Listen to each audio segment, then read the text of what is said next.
Warning, this episode will be discussing extremely dark themes that include different types of violence and death. Some people might find these topics distressing. This podcast is not made for children. Listener discretion is advised.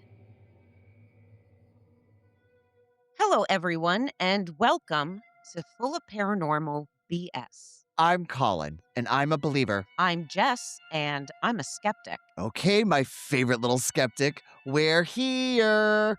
You can open your eyes. Colin, you said we were going to have fun. So, why am I standing in a field surrounded by rusted amusement park rides? This will be fun. In fact, I think you'll have so much fun here that you can finally pull that stick out of your ass. Finish that sentence, and I will throw you off the Ferris wheel. Well, that would actually be fitting because this is a place where other young people have tragically lost their lives.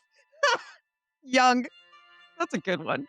A place where the grounds will speak to you if you are open enough to listen. Since when does the ground talk? Join us as we explore Lake Shawnee Amusement Park, where the spirits of children are said to roam and the eyes of shadows are said to watch. I'm sorry, when do we get to the fun part? Now, let's turn on the spirit box and see if we can make contact with the souls who haunt this possibly cursed land. Does the fun start now? It already started. Just gotta be a little patient. Is the static the fun part? Static is always part of the fun. You know that by now. I'm bored. I'm gonna go over there. Don't walk off by yourself. Where do you think you're going? Okay, don't talk to strangers.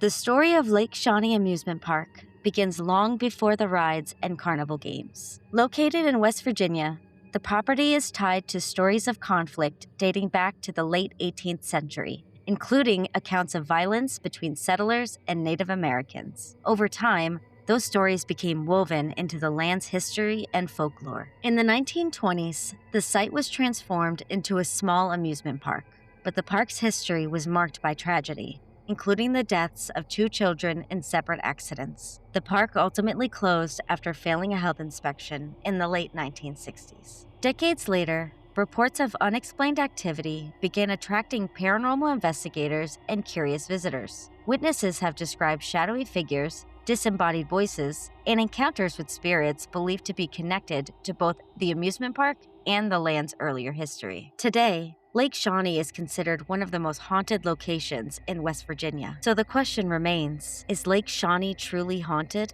or has an abandoned amusement park become the perfect setting for generations of supernatural legends? Welcome to Lake Shawnee Amusement Park. Got your tickets for entry? Shit. You weren't supposed to do that, right? Was I supposed to do it? Do you guys accept Apple Pay or No. do we Zelle? That's a great option. Yeah. I don't carry money at all, so No. Colin, you got this? I left my wallet in the camper, actually. Are we gonna trespass? Are we just trespassing? Look, she's small, just push her. Okay. We're gonna trespass. Many people believe the reported hauntings at Lake Shawnee are connected to Native American burial sites on the property. Do you think the land's history makes paranormal claims more compelling? Or are people connecting unrelated events into a larger narrative? I do think the land has a lot to do with it. To me, this is like a real life poltergeist moment, right? It's kind of like what Steven says in the movie. You left the bodies and you only moved the headstones. You only moved the headstones. It's my favorite quote. FYI. That was great. I will be quoting Poltergeist this entire episode. Yay. So there are tons of places that have haunted reputations because of burial grounds around the property, such as West Virginia Penitentiary, Henryville House in Monroe, PA, the Devil's Den in Gettysburg, Captain Phillips Ranger Memorial, which is actually right where I live. All the claims seem to have kind of like one thing in common, and that is the feeling that you are being watched. So when it comes to Lake Shawnee, you have an area that not only saw bloodshed, but you have the remains that have been disturbed. So in 1988, Gaylord White was an employee of the Lake Shawnee Amusement Park. And then after it closed in the 60s, he went and bought it. And Gaylord which, by the way, huge fan of that name, just because that was also my nickname in prison. So Gaylord White was we gotta. So he He's was joking. He's I never been am. in I am. prison. I've also never had a nickname. So Gaylord White was excavating a mud bogging track, and they noticed a lot of arrowheads. When they dug deeper, they started finding pottery. They stopped digging, they notified Marshall University, and they uncovered over 25,000 artifacts and the remains of 13 skeletons, which were mostly consisting of children and the elderly. Native Americans believe that when a burial site is disturbed, that can bring about spiritual unrest. And this is according to the Association on American Indian Affairs. And I quote, Native American traditions emphasize that proper burial rituals, ritual, Richard, rituals, excuse me, my Scooby Doo came out. All right. So, according to the Association on American Indian Affairs, and I quote, Native American traditions emphasize that proper burial rituals. man, you're really struggling with that word. There's always one. Every episode, there's a word that just I feel like you struggle with. Rituals. Just Okay. overthinking it. I don't know why.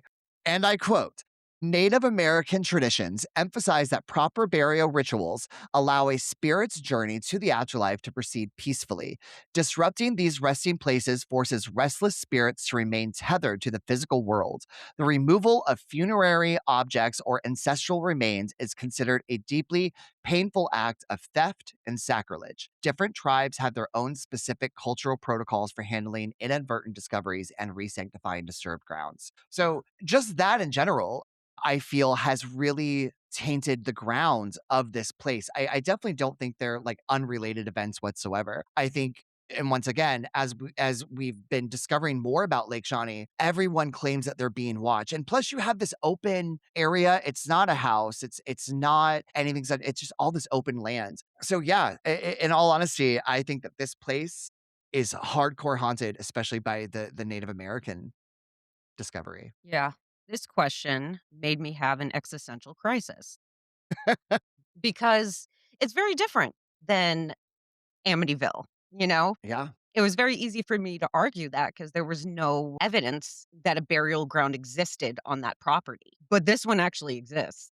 Hmm. Now there's been like inconsistencies and stuff like that, like like discrepancies in some of the articles I read. But yeah, when I started doing the research and found this stuff actually existed, like the whole Clay family Oh story. yeah. Oh my god, what a horrible story. Could you inform the audience on the Clay family and the horrible thing that happened? Yeah, absolutely. So Mitchell Clay and his family, they were the first white settlers in what became Mercer County. They set up a farm in the 800 acre.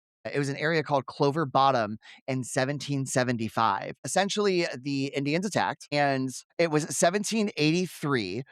So Mitchell Clay went out hunting with two of his sons, and he assigned two other sons, Bartley and Ezekiel, to fence the wheat stacks. His wife Phoebe sent daughter Tabitha and other children down to the river to wash clothes. So there was a party of 11 Shawnee who decided to make their attack, and they shot Bartley dead.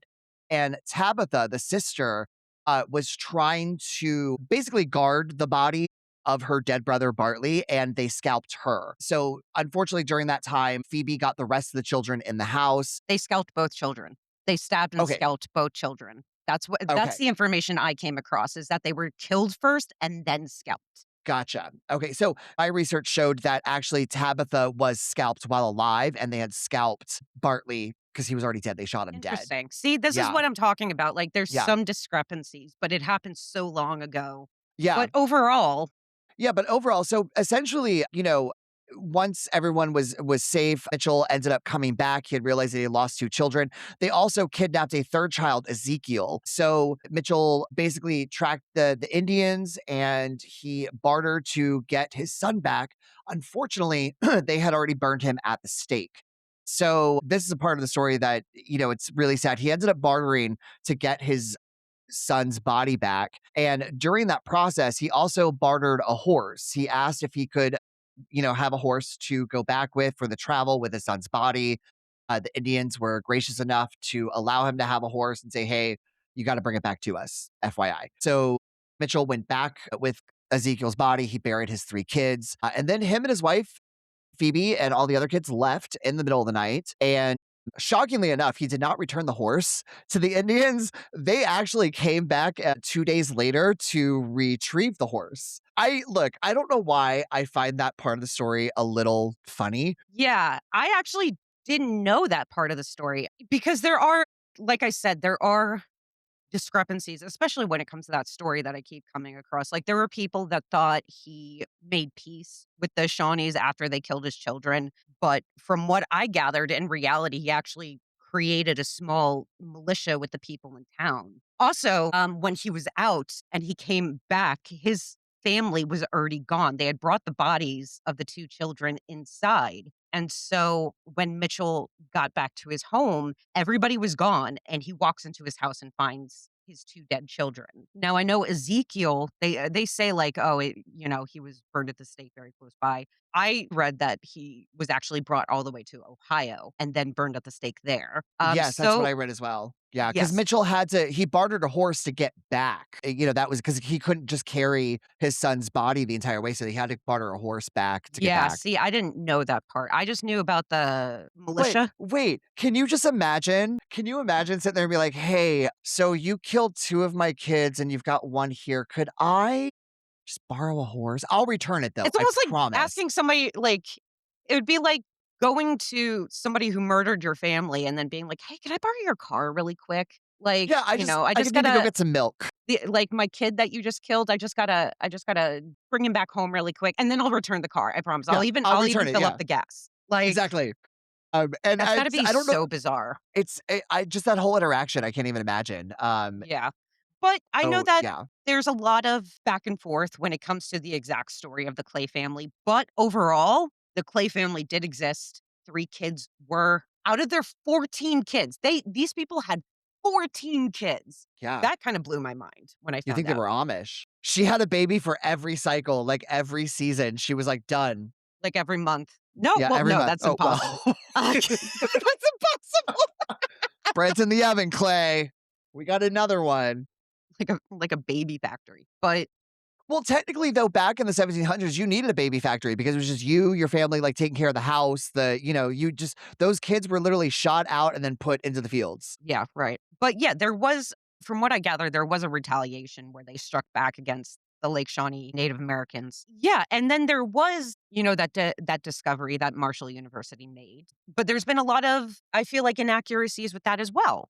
Like, I think you told the true story, but there are people who just really exaggerate like how many bodies was found, because I think people keep saying there's like that 3,000 people. They make it sound like there was like a mass murder.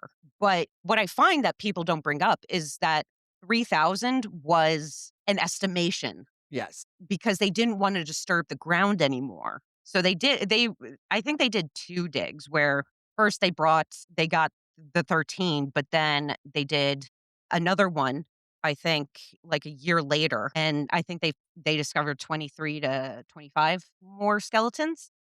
Yeah. Yeah, so the archaeologists estimated. They made an estimation based on the civilization that lived there. Now this is they said this was accumulated over time because people lived there. It wasn't like a mass murder. There's a story that's going around that says that, the 3,000 that are estimated in there are all children, Yeah. and that there was Yeah. an affection that killed all 3,000 of them at once, which is impossible. Correct. Yeah. And what I understand is that what they found of being mostly either children or elderly was the fact that there was sickness and disease, and little children did not have the immune system to combat it. And then also you had the elderly. And normally, what a lot of Native Americans did on land is that if they lost a lot of people, whether over time or in a short amount of time, they would bury and then leave the land itself. They would migrate because they felt that they would take the disease with them if they stayed there. So they had to leave. And that was very common in Native American practices. And even Chris White, the son of Gaylord, had stated said that the time in the 1700s, unfortunately, was such it was a powder keg, right? It wasn't like the Native Americans could come up to them and say, "Hey, by the way, you're building your home over our people. Could you move?" It was unfortunately the time was such a turmoil to where Native Americans could be walking out in the trees or whatnot, and they would be shot. We had learned that information just because of unfortunately the color of their skin or that they didn't speak English or anything such as that. Yeah. Yeah. But overall, I find this one really difficult. The only thing I can really argue is that this actual historical thing that was discovered isn't connected to the other tragic things that happened on the property. That's really all I can argue because personally, I don't think it's connected. I think the tragedy, I think they use it as like to say that, oh, the land is cursed and everything like that. But I don't agree with that. First of all, there's an investigation we're going to talk about later. And in this investigation, they showed a map, and it was the first time I'd seen a map of the Yeah, park. yeah. And I had no idea that the burial ground was actually pretty far away from the actual amusement park. Now, when I read about it and everything like that, I feel like all the articles made it seem like this happened directly on the amusement park grounds, but not really. It's on an empty field next to the grounds. Yeah, yeah. I mean, estimation. Look, guys. I am not very good with guesstimations. To me, when they showed that map, it looked like a mile, or Mhm. maybe you know what I'm saying. It Like looked really far. it really did. It looked really far away. And so I will admit to you, and I will definitely give that to you, is that when we hear about Lake Shawnee and you read up on these stories, it makes it sound like the Indian burial ground is underneath of the fairground rides. And it's not. It's definitely way over yonder. Yes. Yeah. And I mean, technically, I guess there could be, Yeah, you know, we'll never but the know. main excavation didn't happen there where the Correct. amusement park is. The main excavation happened in a field that seems like a pretty distant walk from where now I haven't walked it myself. So Yeah. I can't tell you how close it is. But I feel like they make it sound like all these bodies are at the amusement park because for this haunted story to really work, they kinda need those bodies to be there. It's very similar to my Lizzie Borden argument when Yeah. I said US Ghost Adventures needed Lizzie Borden to be there. Well, the White family needs this Native American burial ground to be on the amusement park, but I digress. Overall, I think the history is really, really interesting. You know, I was blown away by the actual facts that came across, which Yeah. led to the existential crisis because it was like, well, how do I argue that this isn't true when when it's true? I guess it just comes down to what you believe in. Do you believe in tragic coincidences or not? And as somebody who usually doesn't believe in coincidences, for the first time, I kinda think it is. What do you think, audience?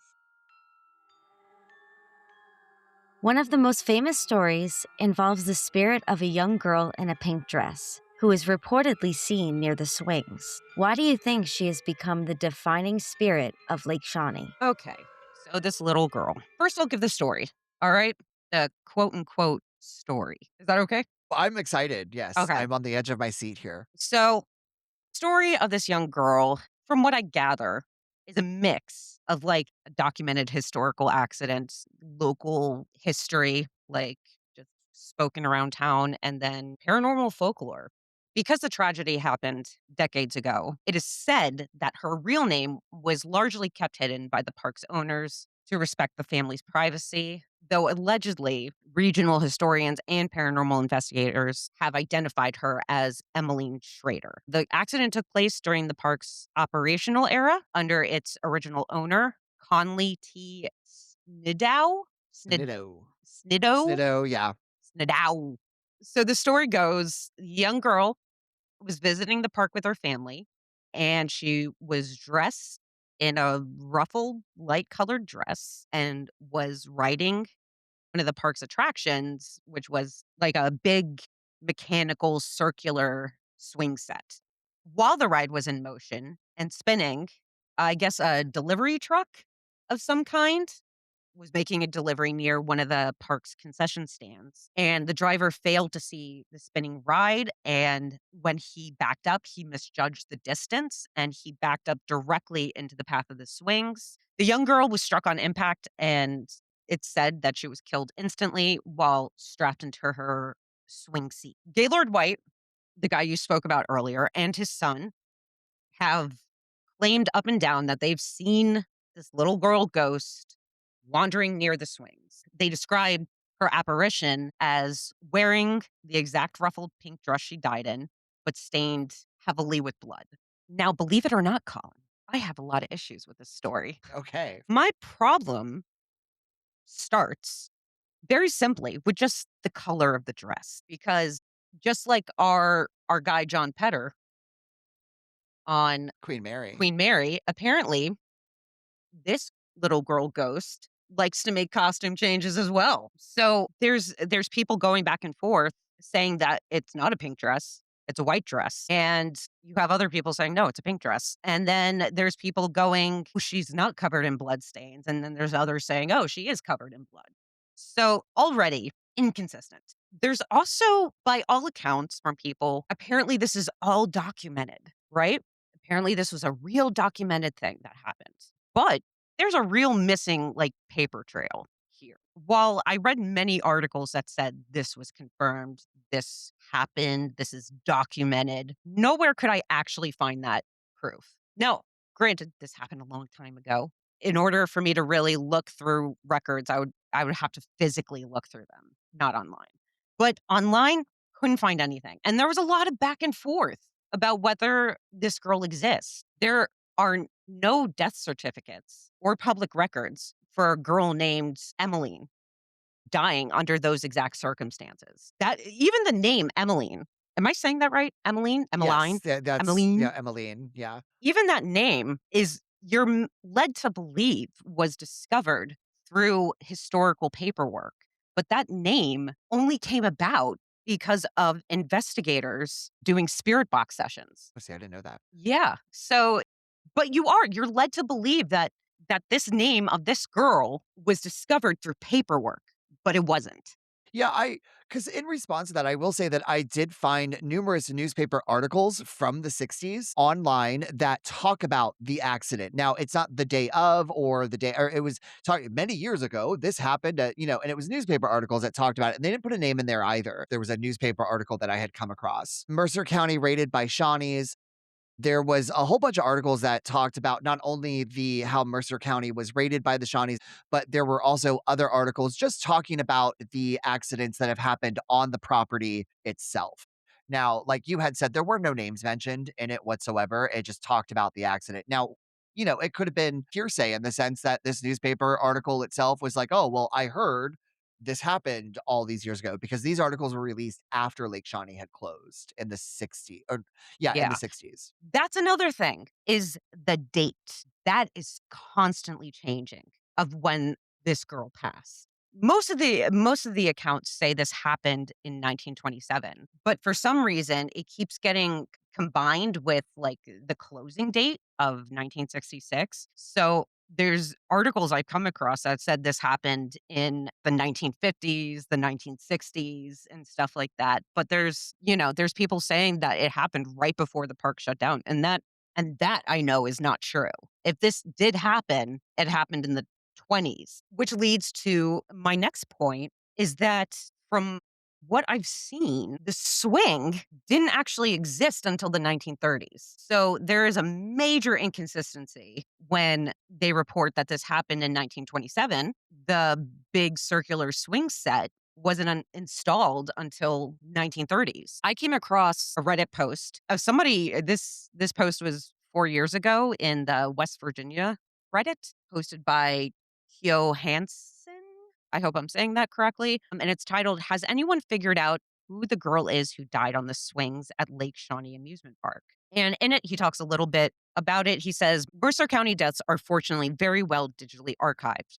I've ruled out all deaths between 1940 and 1967 in Mercer County with the name Emma, Emmeline, Emmeline, Emily, etc., including middle names. I've gone through all female deaths, 1965 to 1967. I have 2 leads for names that are not Emma due to the location and age, but I think both are unlikely because of the time of year they happened.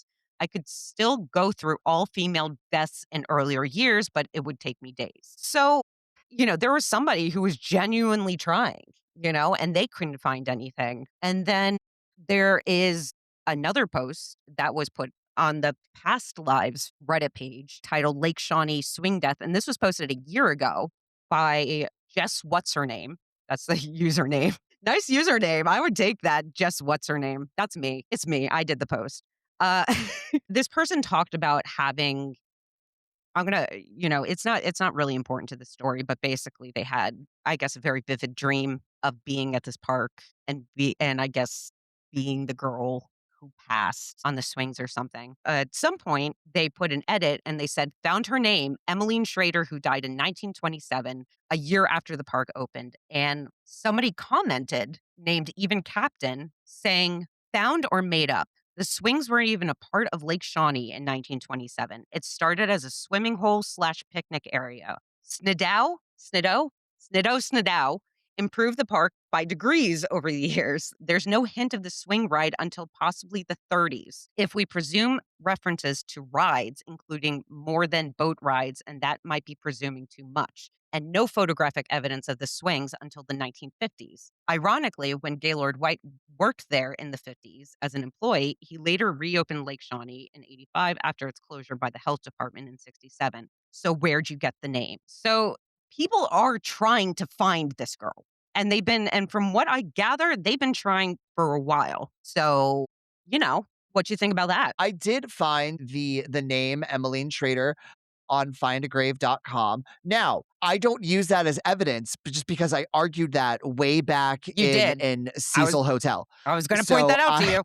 I was yeah, I I was gonna say argued that. that that is like the Wikipedia Actually, of no, the Queen Mary. I used it for the Queen Mary. Yeah. so I was like, I can't trust really any of that information just because of It's my like own the past here. Wikipedia of graves. It is. It really Yeah. is. So I just think if someone wanted it to be real, they could have added it. But, I will say with this environment and all of these children, it's just like cross over children, all are welcome. Go into the light. Anyway, Follow the light, Carol Ann. I and this is just a personal opinion. I think of Emmeline, whether you believe she existed or not, I do think that she was probably a very strong presence in life as well as death, and that is part of the reason why a lot of people have seen her as much. There is a story of Gaylord White and the tractor, and this was a story that was taken out of the Big Book of West Virginia Ghost Stories by Rosemary Ellen Gilly. And in that, it stated that Gaylord White was on the tractor and he felt a presence behind him. The girl told him she wanted the tractor he was riding, so he stopped it and got off and has remained on the spot ever since. I don't know why that story just kind of resonates a little bit within me. I think it's a little, it's interesting that he, and look, if anyone goes out there to Lake Shawnee, the tractor's still there, whether it's for ambience of the place or not. Can you sit on the I think tractor? yeah, you're allowed to get on it the whole 9 yards, from my understanding. Now, I think that I also think that because her presence has been felt the most, and I will say, side note, there's also no guarantee that the presence that people are feeling as far as children are Emmeline, right? I think that is also because there are other children who have died on the property. And as once again, we discussed in Waverly with Timmy, it's not like these children come right out and say, oh, hey, I'm Timmy today. I think that people associate the park with her because her story is incredibly tragic.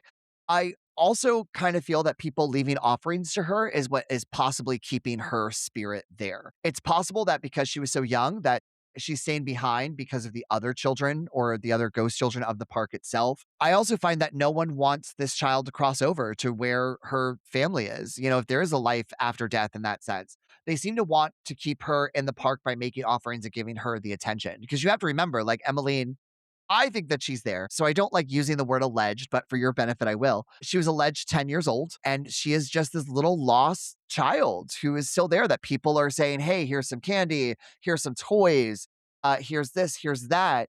And she's getting all of this attention. And so I think she makes her presence known by all of the attention that she is getting. And I think that's kind of reason why they've really associated Lake Shawnee with, Emily. Yeah. My Well, That's my answer. I still want to go on the swings. Yeah, the swings themselves, if anyone looks at them, they're wooden. I don't understand how that could be any They're kind. I mean, metal. you can just I thought they were metal. they are wood. No, they're They metal. are girl, the chains are metal, but the seats are wood. Oh, the seats are wood. Okay. The seats are wood. I was like, that is a splinter in the ass. Also, look, I question, and I've been asking this question for a long. How fast were those swings going that if she hit the side of that truck, she died on impact? How fast are we talking? Usually it swings you so fast that you're up quite an angle. So if this did happen, it probably happened while it was slowing down because I can't imagine like a truck being able to back up into the line because if it's on full speed, those Well, swings are quite off the ground. so my understanding, and this is just by looking at the pictures of the swing itself. It's centrifugal force, right? Centrifugal motion that you're right, because they would swing up, but the thing itself is not as tall as what we would see at an amusement park today. So I believe, and this is just assuming here, I have no factual evidence of this whatsoever, but they're probably swinging up at like roughly a 45-degree angle, maybe what 3 or 4 feet off the ground, and that's probably at a good tick. You think they'd be higher just because the swing, like I said, it's not that tall from the Yeah, but pictures. the whole amusement of it is that it swings around and you get swung out. You don't get Yes, but I know that, but I'm saying they're at like a 45-degree angle, and I can't imagine they're going that fast because these things were wooden and they had this little tiny bar, yeah. right? That was just kind of across your lap. So I'm like, you could so easily fall out of those. That's why I don't think it could have gone that fast. But also, and I don't know why I'm arguing this, but it bothers me because if you look at the swings, it's like they're not what's the word I'm looking for? There's one right behind the other. So how can a truck back up? Hit one and not others. Correct. What was the gappage between the swings that Yeah. I did not understand? That he didn't hit like an empty one, or an empty one didn't swing and hit it, and that, you know what I'm saying? So I That's was like, such a good point. Why didn't I bring up that point? which is I've been thinking about this for a long time. It's like Yeah. I do think that there is a child spirit there, but do I necessarily believe that it is a girl named Emmeline that died on the swings? I'm unsure of that. I think easily one of the child spirits could be one of the Native American child spirits that are there, that are getting all this kind of Americanized, colonized stuff, and they're like, cool, like I want to be here for it. What is it? Yeah. And also, Interesting. we don't know if there are more bodies underneath of the amusement park itself. We don't know. So yeah, I'm not necessarily sure about the whole Emmeline swing thing, because there's just a lot of things that don't make sense, especially in the time period. The drowning of a young boy is often cited as one of the reasons Lake Shawnee is considered haunted. Do you think this tragedy caused paranormal activity, or did it simply change how people experience the park? I do not think that this tragedy caused paranormal activity per se, but I do think it added to it. So, one of the urban legends floating around that I found suggests that the murdered Clay children are actually responsible for the deaths of all the other children, or the two that I have been able to find. So, one of the books that I picked up was Gone on Vacation by Sylvia Schultz. And in it, she does have a story of a woman who claims to have felt like she was being pulled under the water while swimming in the pond where the child died. So there has also been other reports of how, because obviously that pool itself is now closed. It was after the boy had died, they had drained it and mulled over it, from my understanding. But people have said when it rains, there are vibrations in the puddles that aren't around anywhere else. Very, Jurassic Park moments. But then they also claim that the little boy is hanging out by the front with the pinwheel. There is a video floating around that I tried to find, hardcore search for it, of this pinwheel by the front of the entrance of Lake Shawnee, to where there was a lady there doing an investigation, and she had basically asked the pinwheel to spin faster for yes and slower for no questions. And there was no wind, and I looked everywhere for this video. I looked on YouTube, I looked everywhere. I could not find it. Unfortunately, if it's out there, send it to me. I want to see it, because I was like, I need to know. But once again, I also state that we don't know that I believe his name is George. It was the name that I had found. We don't know that this is George right there at the front. I'm not sure why they associate him being there at the very front of the entrance. But once again, I just think that his tragic death, it just added to the paranormal activity itself. I don't. Really? Are you I sure? Take know. that back. I, I know. I know. I thought you had you're me on such a this Debbie one. Downer. Okay. Again, another story. First of all, why do we keep talking about dead children? I am so over talking about dead children. We keep doing this. It happers. I know. I There's mean, why is there so many dead kids we talk about? I don't Like know. it's We got starting to to ask our become our thing. producer. We're gonna have to change the podcast to full Oh my of God. full of paranormal dead children. Like That doesn't roll off the tongue as well, I will say. no, it doesn't. It doesn't. We'll workshop the name. We'll workshop the Yeah, name. we'll workshop the entire podcast. Yeah. Yeah, that's going to be our thing now. We're just going to talk about dead kids. No, absolutely not. So, from what I read about this young boy was there are people who say this is more documented than the little girl, Yeah, but where? exactly? Where? Now, the whole story is that Snidow, I just keep saying his last name twice in two different ways. He's dead. He won't care. Snidow established a popular swimming area. He made like a concrete pool, I guess, along the park's mechanical rides. And apparently, this young boy dove down near the pool's drainage system, and the suction or just the physical opening trapped his arm inside the pipe. Such a final destination move, right? It's awful. Now, I personally think to answer the question first is that this experience or this story changed how people experience the park because the human mind is highly suggestible. And when you enter a space knowing a child died there, I feel like your brain can kind of automatically prime itself to look for signs of that tragedy. I feel like little things become much more heightened. With that said, there are a lot of discrepancies when it comes to this story. Same as Emily.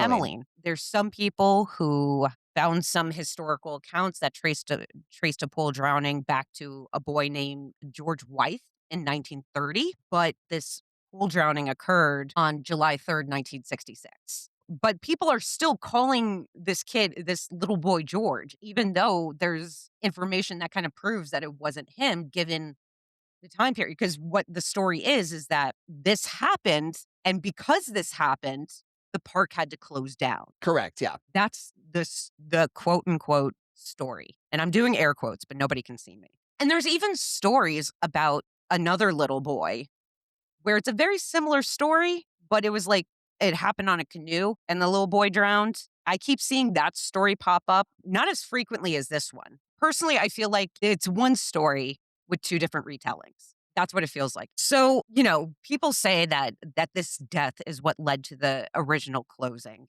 of the amusement park.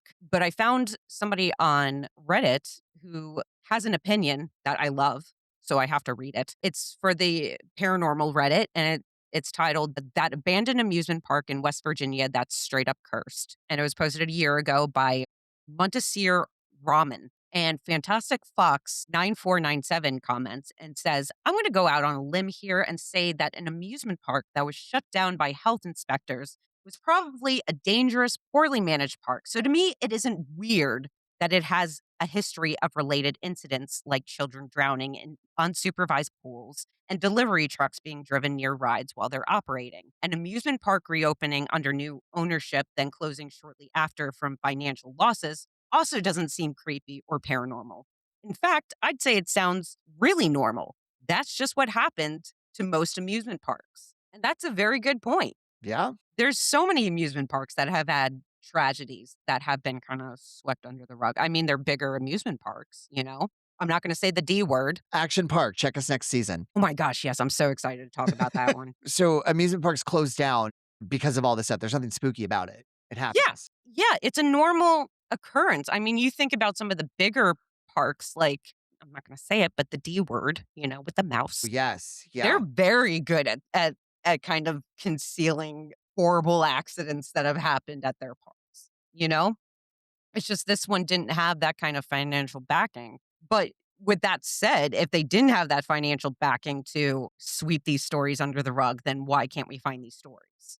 I feel like at a certain point, even the County official website probably had information in regards to this because I came across this article on wboy.com, wboy.com. I don't know. I'm just going to call it wboy.com. And the article is titled The Eerie History Surrounding West Virginia's Lake Shawnee Amusement Park by Amber Baker. And it was posted in 2024, where she says the park was open for nearly 20 years until tragedy struck. Visit Mercer County says that a boy drowned in the park's pond, and the final straw was when a loading truck backed into the path of one of the swings, killing a 3-year-old. Now, this information we know is incorrect, and this person is citing visitmercercounty.com, which is their official website. Now, when I went on visitmercercounty.com to find this information that this woman was sourcing, it did not mention the deaths. In fact, it seemed like they were actively avoiding talking about the deaths. All they say about the park, by the 1920s, the Clay family homestead was a memory and a new chapter began. Conley Snedeau arrived with big plans, circular swings, a pond and swimming hole, a dance hall, a speakeasy, and more. Though his vision brought laughter and music to Lake Shawnee, many warned that the land was never meant to be disturbed. Not everyone remembers the park for its tragedies, though. Many would recall Lake Shawnee as a place where families gathered, danced, and enjoyed the simple pleasures of summer. But by 1966, the ride sat empty, their bright colors fading beneath creeping vines and rust. But even in its silence, the stories kept growing. It made no mention of these deaths that supposedly. In fact, it seems like it really feels like a whole section of this article was taken out. Now, with that, I decided to look at some of the other official websites. So I went to wvlakeshawnee.com, and it also makes no mention of the children's deaths on that website. Nowhere.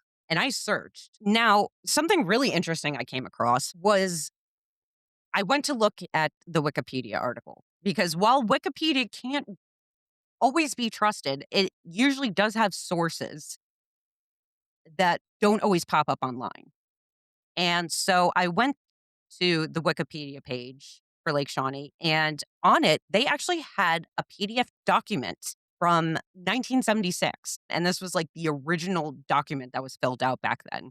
And it was done by the West Virginia Antiquities Commission. They had this whole document researching the architectural site, right? And they talk about the pros and cons of the location and why this would work and why it might not work and what we have to worry about and what don't we have to worry about. And one of the things they like to say that I kept seeing when it came to this little boy drowning is that it's what caused the park to shut down, right? Yeah. It's what caused, and that the original owners were so full of grief that they shut down the park, and that they had to get rid of it because it just all the grief it caused, right? That's the story that you see a lot when it comes to Stadau. This document, which was pages and pages and pages long, it goes over all the pros and cons of this land and the location and stuff. And this was in 1976, 10 years after this stuff happened. Nowhere, not once, does it mention the deaths as a con. The biggest con they talk about is that the flooding can happen. They don't talk about the deaths. They don't talk about the history. They did talk about the Clay family. They talked about the real history that's been able to be documented, the stuff we know is true, right? They talk about that stuff. No mention of children deaths. Also, and then it also says this really, really, really interesting thing. It says, okay, in this document, they wrote, the property is owned by Mr. and Mrs. C.T. And they actually misspelled it. They actually called them Snyder. And you can see that they crossed out the name Snyder and wrote Snedeau on it. So C.T. Snedeau, proprietors of the Virginia Hotel in Princeton. Mrs. Snyder says the property is bringing in income, but with their children growing up and going away, they do not feel like continuing this enterprise indefinitely. She said that a so-called expert from Kentucky recommended that the property be used as a summer craft camp. And I found this interesting because they say, it was the death of the child that made them shut it down, They were so brokenhearted. So if they were so brokenhearted about the dangers to children, right? The possibility that more children could die there. Why would they recommend that it become a summer craft camp for Boy Scouts? Why would that be a thing? There's another article, abandonedonline.net, that says pretty much the same thing. The owners were elderly and had little interest in maintaining the property as a tourist attraction, which had become dilapidated. In 1966, it had been proposed that the state acquire the land and redevelop it as a regional Boy Scout center with an emphasis on archaeological education, with a separate area for a motel and a 9-hole golf course for tourists. For the Scouts, it was a central location that was uncrowded and capable of future growth with only modest work required to reduce the size of the swimming pool and to renovate the open fields for athletic activities and for use as campgrounds. On July 6, 1967, the Mercer County Health Department announced that all swimming and recreational activities at Lake Shawnee must cease until it could comply with certain state health regulations that were ordered by the West Virginia Department of Health. The order called for the cleanup of the swimming pool, the installation of filters, and the general cleaning of debris from the area. So they were going to prep that area for more people to go swim in it. So if this family, the original owners were so stricken with grief because of the child deaths that had happened, why would they be so open to making it an area for even more kids? That's what I want to know. And they got really far. Like I said, the commission was in 1976, and the Snidow family still owned the land, and they were still making an income from the land. It just wasn't an amusement park anymore. So I guess what I'm trying to understand is what is the correlation to that, and is the park haunted due to this boy's death? Because I don't think the death happened. I'm not sure if Okay, the death okay, gotcha. happened. They say it's confirmed, but Yeah, I'm looking at these official websites for Mercer County. I'm looking at the official Lake Shawnee website. I'm looking at official documents from 1976 when they were going to make the area into a Boy Scout area. And it goes against what most people say about the yeah, closing of the park. They made it sound like these people were this Snadow family was distraught. upset, Yeah. distraught about these kids dying, that they had to shut it down. They had to shut everything down. They couldn't let kids onto the property anymore. But then there's actual documentation that exists, real documentation that you can go on Wikipedia and look at Oh, yourself. You yeah, can see all yeah. the handwritten stuff. You can see all the history. You can see there's maps.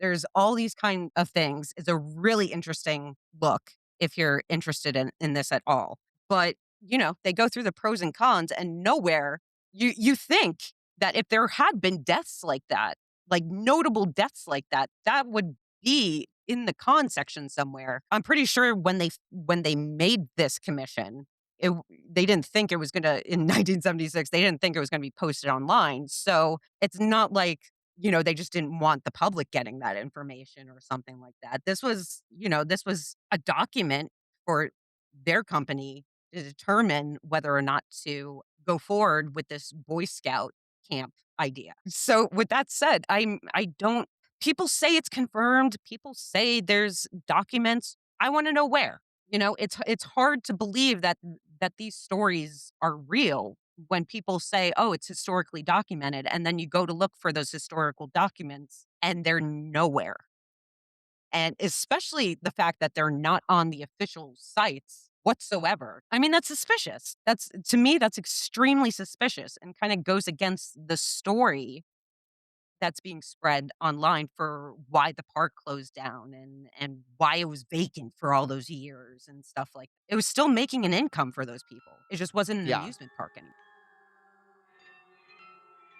Visitors and investigators have reported swings moving when there's little or no wind. At what point does a seemingly simple event, like a moving swing, become convincing paranormal evidence rather than just a natural occurrence? I have a lot of issues with because it's a popular piece of evidence that I feel like people will do where they'll record the swing and then it'll move a little bit and it'll be like, oh my God, it's the girl. First of all, anything can cause that swing to move. Has anybody actually if you actually look at the swing, it doesn't seem like something that would be hard to move. And there's a lot of reasons for why it would move. And it's not always wind, But for me to be 100% convinced that it's paranormal, it would have to be a very controlled experiment, which, let's be honest, is impossible to do with this. Or it would have to move in an incredibly unnatural way, not just swinging back and forth. It would have to move up or down, just do something that's not just a swing moving back and forth. Now, there are some scientific reasons. I'm putting my science hat on for a second. Hit me with some science. Oh, I'll hit you. No, this is honestly, it's not that sciency. It's things that most people know about, like metal fatigue. This anybody who's seen a picture of this structure, it's this huge metal structure with this big wheel at the top, and then all these long chains going down, and then the little wooden swing seats. So on fabricationstreets.com, they have a section that talks about the science of strength, understanding metal fatigue and stress. And it says metal fatigue doesn't happen in isolation. Environment plays a powerful role in weakening materials over time. And there's different kinds. There's corrosion fatigue, which is moisture, salt, chemicals, and oxidation, which accelerate crack initiation. Then there's thermal fatigue, which is rapid heating and cooling cycles, which creates expansion and contraction forces inside the metal. Over time, this creates internal cracks. And there's creep fatigue interaction, which I think is a fun name. Creepy. Creepy. It's creep fatigue. At high temperatures, some metals deform slowly under constant load.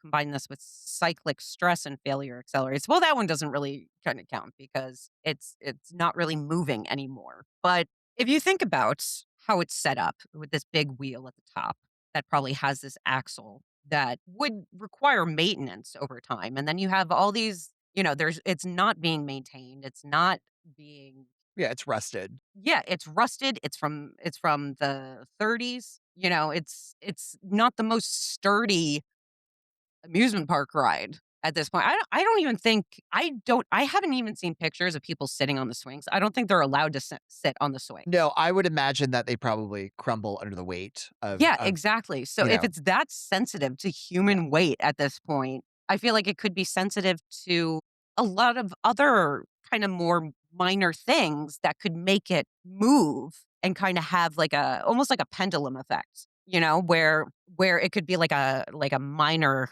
very unnoticeable force. And that tiny force can just build up enough inertia on that very sensitive swing to make it seem like it's swinging with much more force than it actually is. I think people expect, like, when they say there's little or no wind. I mean, even if there's a little wind, it could have an effect. And also the idea of like the metal fatigue, which can accumulate over time, but then it only needs one instance for like a big, one of those cracks happens. It could cause the swing to move in a very forceful way and make it seem like somebody's controlling that, but it's In a just the swing-like natural. fashion. Yeah, it's just the natural elements having effect over this very old piece of equipment over time. I feel like there's just so many things that could cause it, Like, I was talking to another member from Ghostlight Paranormal. His name's Marty, and he's very sciencey. So I was asking him about this. When I showed him pictures of it, he put a lot of attention towards that big wheel at the top, right? And the fact that nobody knows how secure that piece is. And then he also mentioned the fact that people put gifts on the swings, which could create an unbalance, which I guess in a way could, make some of the swings more susceptible to movement a lot easier. So, yes, science.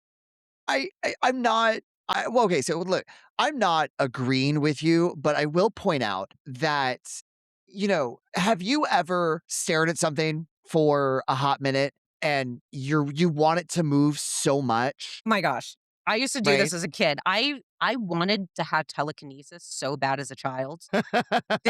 Did you do this where, like, especially after seeing frickin' Matilda and stuff like Yeah, that, yeah. or Carrie, those are very different ends of the spectrum, but basically the same thing, where you would just really stare super hard at something and be like, "Move, Yeah. move." Yeah. Yeah. But I also sit there and like I said, I'm not agreeing with you in the sense, but a lot of these investigations at Lake Shawnee happen at night, right? So you have a swing seat with a obviously dark background Yes. that is barely lit, and you are staring at it for so long, hoping that it will move. And sometimes you think you see it swing because a car goes by with headlights, the light shifts, and you think the swing moves. I've been there, right? So I will say, I do think depending, once again, this is a very difficult situation because I do think depending on the environment, right? Yes. The environment, it can be very compelling. And one of the books that I read, Haunted America Fact by David Thompson, he states that the swing set is forever in action. Gaylord White II, the park's current owner, now this book was written when he was the owner, told the Travel Channel's The Most Terrifying Places in America crew, sometimes the seat will start to move underneath your hand until you feel cold air blowing through the seat. And when you get to the middle, you feel something warm, and we believe that's her spirit. Speaking of Emily. So, to me, I do find that very compelling, just in the sense that if you were just hovering your hand underneath the seat and you're still feeling a cold breeze that is essentially coming from nowhere, there's no other breeze located. But then the middle of the seat itself is warm. You're not physically touching the seat itself, just holding your hand there. I do find that a little compelling. But not only are we just kind of working with the idea of using our bodies as equipment, on a Reddit post that was for Lake Shawnee itself, there was a lady named Pitbull Lover for You Too. And she had stated that her and her husband and her children went there. They did a great tour and they got a lot of really cool evidence as far as photos are concerned. But also, she said that we also had many hits on the REM pod, and that was on one of underneath of the swing seat prior to capturing some photos that she talks about later. So there were a lot of people who've gotten a lot of hits on EMF or REM pods themselves in or around the swing seats. So they're not necessarily, hoping that they'll move or anything such as that. So I do think to me that evidence is rather compelling just because we're not relying on the seat to move. Because once again, you are outside. Right, you're in Right. West Virginia, Yes. where it's during the day it could be 80 degrees and at night it's 32. So I can't sit there and go, is there wind coming from the east? I don't know. So I'm going to try to rely more on the equipment. Many guests report being touched, having their hair pulled, or feeling someone standing behind them. Would a physical experience, like being touched, be more convincing to you than seeing a shadow figure? So I do. I think being touched would be much more convincing. I think that we can all gaslight ourselves when we see something, and then like after hours of thinking about it, you were sure it was just a shadow that was caused by something else. I myself, look, I've been on that fence as a paranormal investigator of like you want to be touched and all this kind of stuff. And then I did have an experience where there was me personally something I could not explain because it was a pressure. It wasn't just being like poked or something like that. It was a pressure around my arm that had lasted for the quite a bit of the investigation that I was on.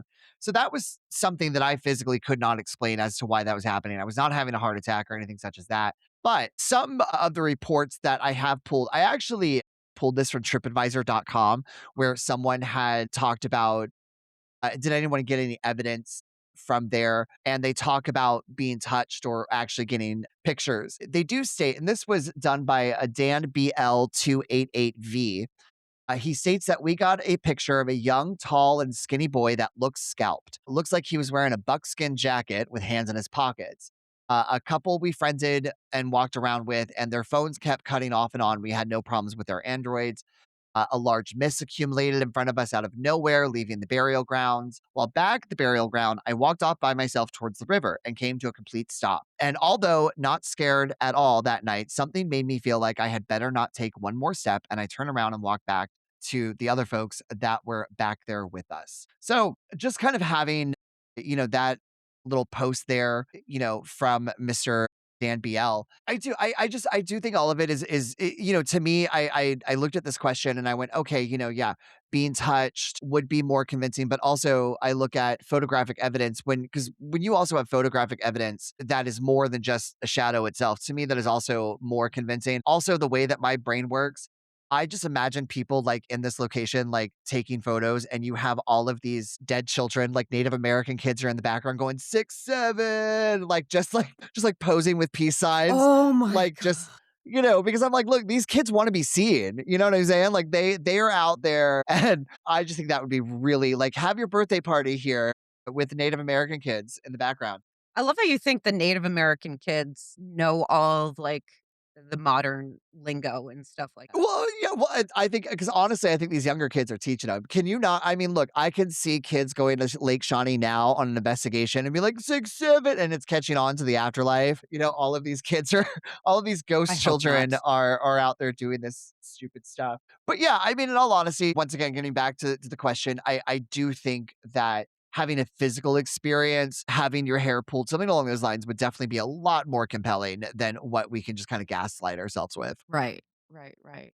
I disagree. I think they're I'm not saying, like, people don't experience these things. I'm not saying that.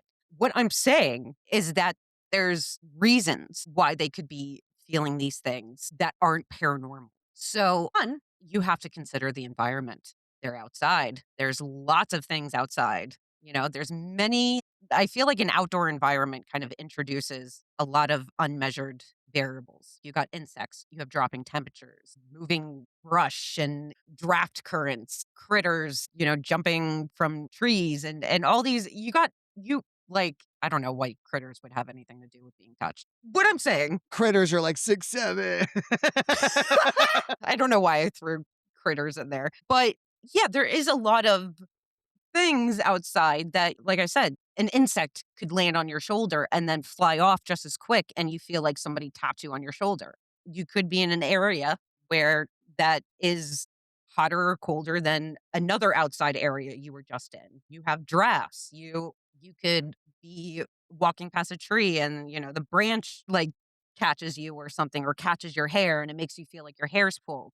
So I feel like it could be convincing. It could be more convincing than seeing a shadow figure, but it depends on the environment to me. And I feel like being outdoors like this, you're a lot more susceptible to those kind of things happening to you and feeling like something else, especially if you already have it in your brain that, you're surrounded by ghosts and stuff like that. So you're already hyper vigilant to any kind of sensations on your body.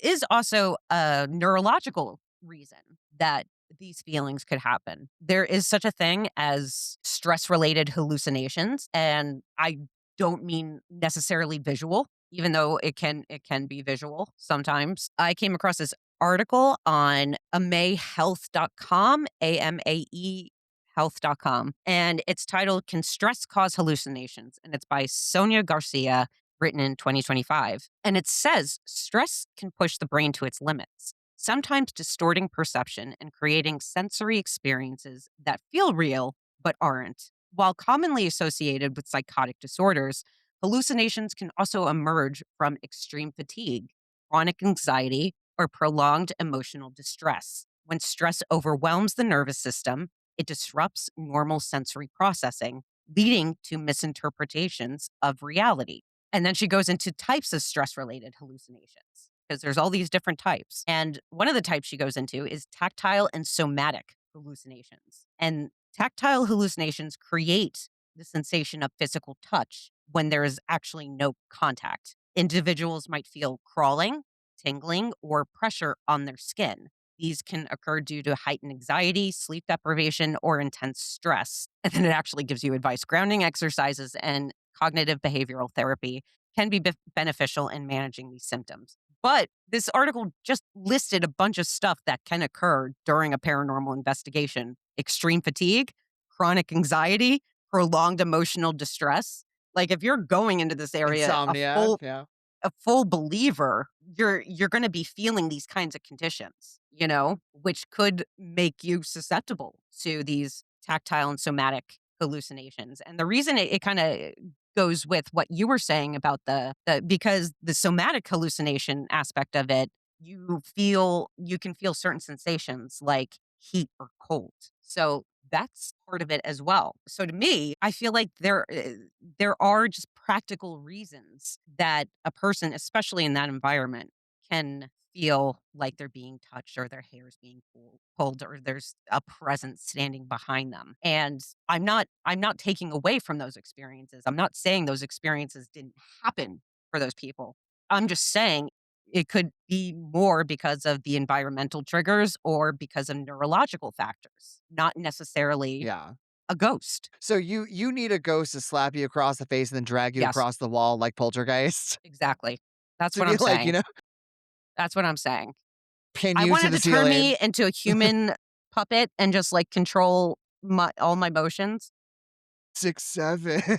Yeah, I wanted to make I me do can't. 6, 7 because if I wasn't being controlled by a ghost, I wouldn't do it. So, if Yeah, we go on an investigation and you see me doing 6, 7, that means a ghost has you're taken over my possessed. body Yeah, because I you're would possessed. never do that otherwise. Yeah, no, look, there's a lot of me that does agree with you in this certain sense because when you are outside, environmental factors have to take a huge precedence. There are a lot of things, and look, I've talked about it before on other shows. I remember being outside for at the cabin on 360, and I heard foxes for the first time. And freaked out because they sound like banshees, they howling banshees. I heard bullfrog. I've heard a bullfrog, but I heard bullfrogs, a chorus of bullfrogs for the first time while I was in West Virginia, and I thought it was Native Americans chanting. I had never heard it before. I just think Yeah, it's funny that you brought it up because I have a lot more to say about that yeah, in the next I question. definitely, yeah, I think when you're outside, there are so many factors and variables that go into it that sometimes people kind of forget where you are. Because look, as investigators, we are used to being inside a location. So when you have a place like Lake Shawnee that is outside, I do feel that you need to either one, have a lot more equipment, or two, understand what those environmental factors are. Right. But my answer is also kind of a win for you because I'm Mm, not saying yes. that I would never be convinced by this. If I were to be touched or have my hair pulled, I could be in a more convincing environment. I just personally, if I was at Lake Shawnee, and that's how I looked at this question, if I was at Lake Shawnee and felt that, I feel like my Yeah. brain would automatically come up with these logical reasons for why I was feeling that way. But if we were in another environment where we're in a closed room, I don't feel myself being stressed at all or anything like that. Because when you're a skeptic like me going into an investigation like this, it's not as Yeah. stressful because, Yeah. especially when most of you doesn't believe in it. So if I was in that type of environment indoors, I wasn't feeling stressed. I was feeling very well rested. And then all of a sudden I felt somebody grab my Yeah. arm or feeling my Yeah. hair pulled. That I would be definitely so convincing to me, yeah. way more convincing than seeing a shadow figure Yeah, in that and I environment. also, and respect with what you said there. I love how you sat there and stated that it's not that you don't believe these experiences happen for a lot of these people, because I think it's one of those moments that you have to feel for yourself. Yeah, they're difficult for Yeah, people to report, and that's yeah, why for a skeptic like me, when you watch those parts of investigations, they're very easy to laugh off yeah. but you're not feeling what that person is feeling. Correct. It's really hard to convey, and like at the top of this, I had stated that I was doing an investigation at a hotel, and halfway through the investigation while touring, I it was like someone hooked their arm through mine, like they were They holding wanted on, to escort and you. I that's literally what it felt like. But there was this ring of pressure around my bicep that I could not explain. I had no idea where it was coming from, and like I explained it to people, and but no one could see it, right? Like no one I could not explain while I was having, and it literally just felt like an arm. And I had a friend of mine link my other arm so I could see if that is how it felt the same. And it did. And I was like, it was such a weird experience because Yeah, prior to that, even being a paranormal investigator, I had never been touched, been, as a believer, none of that stuff had ever happened to me before. So that experience more right, convinced right, me that this is real. right. I have some questions for you. Oh yeah. Were you experiencing extreme fatigue or I chronic was not. anxiety I or was well prolonged rested. emotional distress? No, I was well rested. It was at a hotel, and it was a gorgeous place. It was a seasonal, hotel and PA, and I mean, it I was had to great. ask. I had to No, of ask. course, yeah.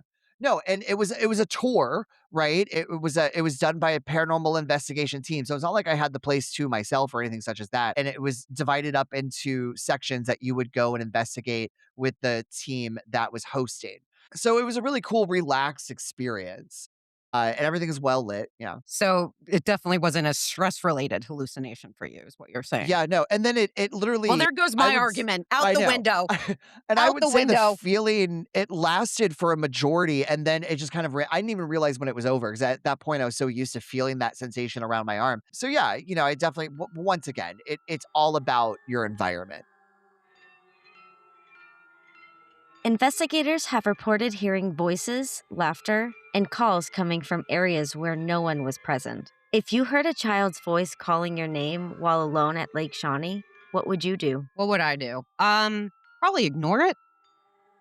Uh, I mean, yeah, I would ignore it because I think if I heard that, I would instantly think that my ears were playing tricks on me or something like that. It would have to happen multiple times. Like, and they would probably have to say my first and last name if I were to believe they were talking to me. Like, I Your would have blood to, type, your dental records, yeah, your yeah, driver's no, no, no, license all that, number. yeah, social security number, you know, year I graduated high school, all that stuff. Yeah, it would have to be more than just being like, Jess, Jess, yes. I'm trying to be a kid right now. Do I sound like a yes? I'm trying to sound like a ghost child. What do they sound like? What would it even sound like? Anyway, it would have to be more than that. First of all, my name is only one syllable, right? So, yeah, it would have to be a couple times for me to really think that they were saying my name, one. But I think my brain would rationalize it first. I don't think I would actually do anything because my brain would just rationalize it. Because there are different reasons for why you could be hearing that. One of the reasons is just echoes, acoustic echoes. Sound travels in all kinds of different ways, especially with what's in that area.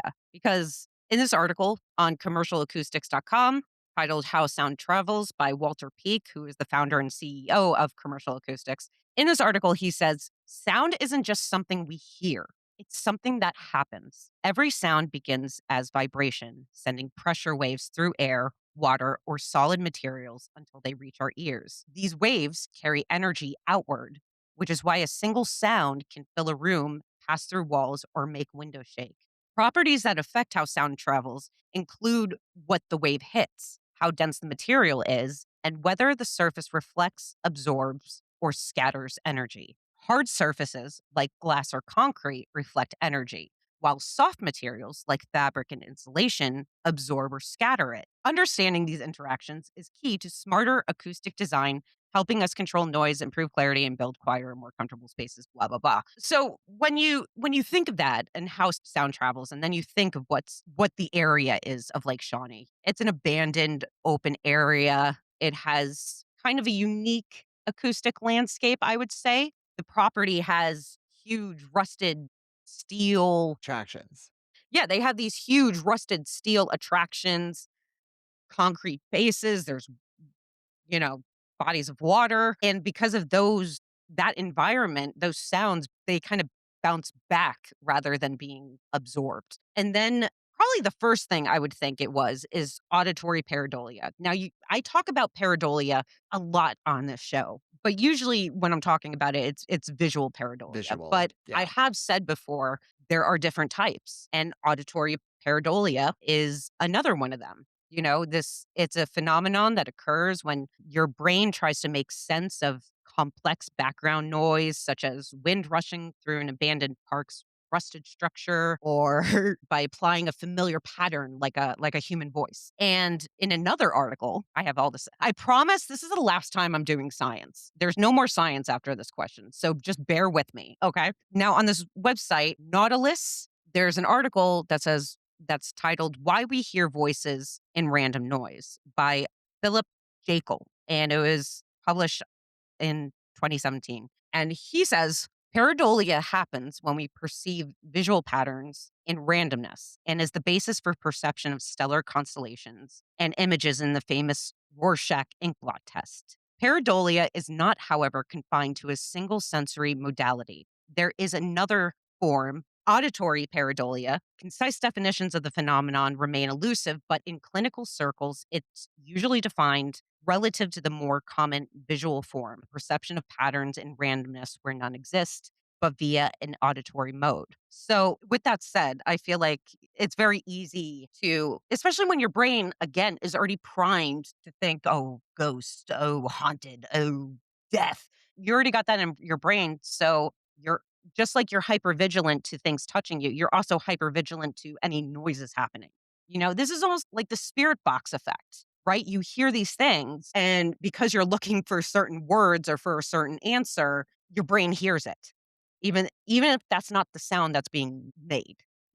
So there's that. But also, I think the biggest factor, which is something you brought up a little bit earlier, the biggest factor is animal noises. There's a lot of animals that make human-like noises.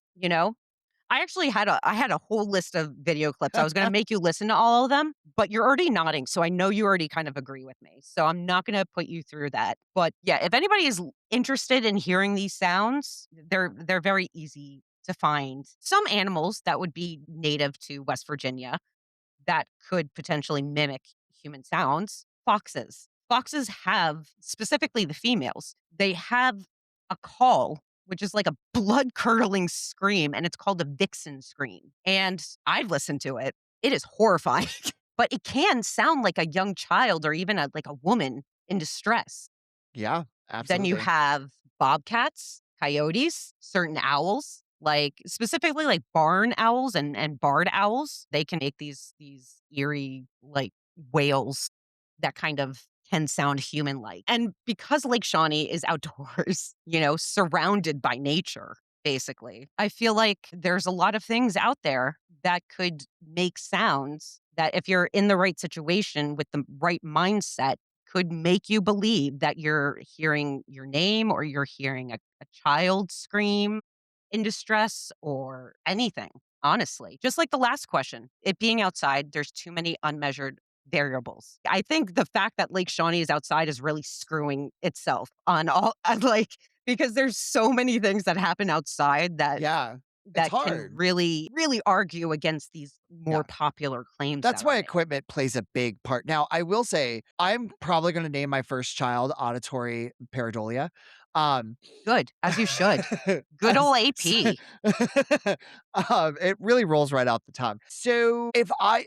Okay, let me start this off as someone who has heard disembodied voices before. It's very unnerving, and I do think that when you are in an outside type environment, once again, it's you really try to use more equipment than your own body as an equipment just because of those factors. But in respect and answer to the question, if I heard a child's voice calling my name while alone at Lake Shawnee, what would you do? So to me, the white person in me would want to go towards it and figure out, what's causing it. So you're the person who dies in the Yeah. horror movie, Well, and I that's my live. point though. But because I've watched so many horror movies, I really feel that my first step would be turn around and go, nope. Yeah, that's a good reaction to have. Anybody should have that reaction. My thing is that especially if it's me, right? Like my name is Colin. Well, as of right now, it's a very common name, but when I was younger, it's a British name. Colin Farrell, Colin Firth, they didn't exist when I was younger. So I was one well, they existed. They weren't in America. We'll say that. Sorry. But they weren't in America. They weren't doing a whole bunch of movies. So the name was not common. So if I was hearing my name when I know it's not a very common name at that time, yeah, I don't feel that I would feel the need to go towards it and find out who's calling my name. Not me wanting to look up the popularity of your name when you were Yeah. born just No. to argue this with you. Yeah, but I can also the only reason why I say that is because I grew up in a large city and I was literally the only kid out of my graduating class of over 5,000 students with that name. Damn, that's a big Yeah, class. huge. Yeah, I mean that graduation ceremony was like 12 hours. I think mine was like 500.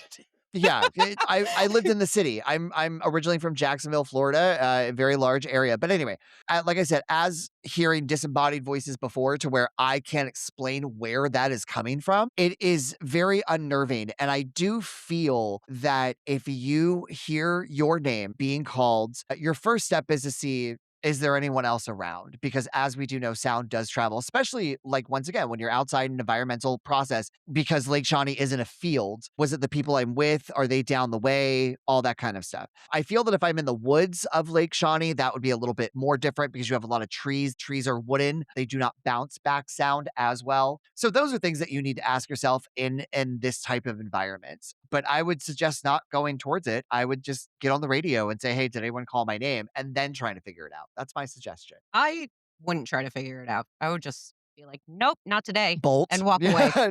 Not today, Satan. Goodbye. I feel like if I heard people going 6, 7, I'd be like, "Who's that?" No, I would definitely leave Bolt. if that's what I heard. Be like, "Nope." Nope. That Track would star. probably make Getting me out. run away faster than hearing my name. Oh, wait, Colin, I think our producer has something she wants to add. Okay, go ahead, Bree. Well, Jess, you mentioned being rational. As a mother, we tend to act on instinct without question. If I heard a child, Are you playing the mom card right now? I am. Even if it's not necessarily my child, like Mhm. I know my child's voice if they called me, but if I heard even another child, I would haul ass Yeah, you would. without question. And then you would have Colin and me running after you being like, "Don't do that." Yeah. Oh, no, I'd be like, "Peace." That's your decision See, I would attempt to save you. to save you from That- you, essentially. Funny enough, Yeah. like ghosts wouldn't even be like, even if we were ghost hunting, it wouldn't even be on like the forefront of my mind. I would hear child, call my name, whoosh. Yeah. So Your mommy instincts would kick in. You'd be 100%. like, "Da da da, must save the day."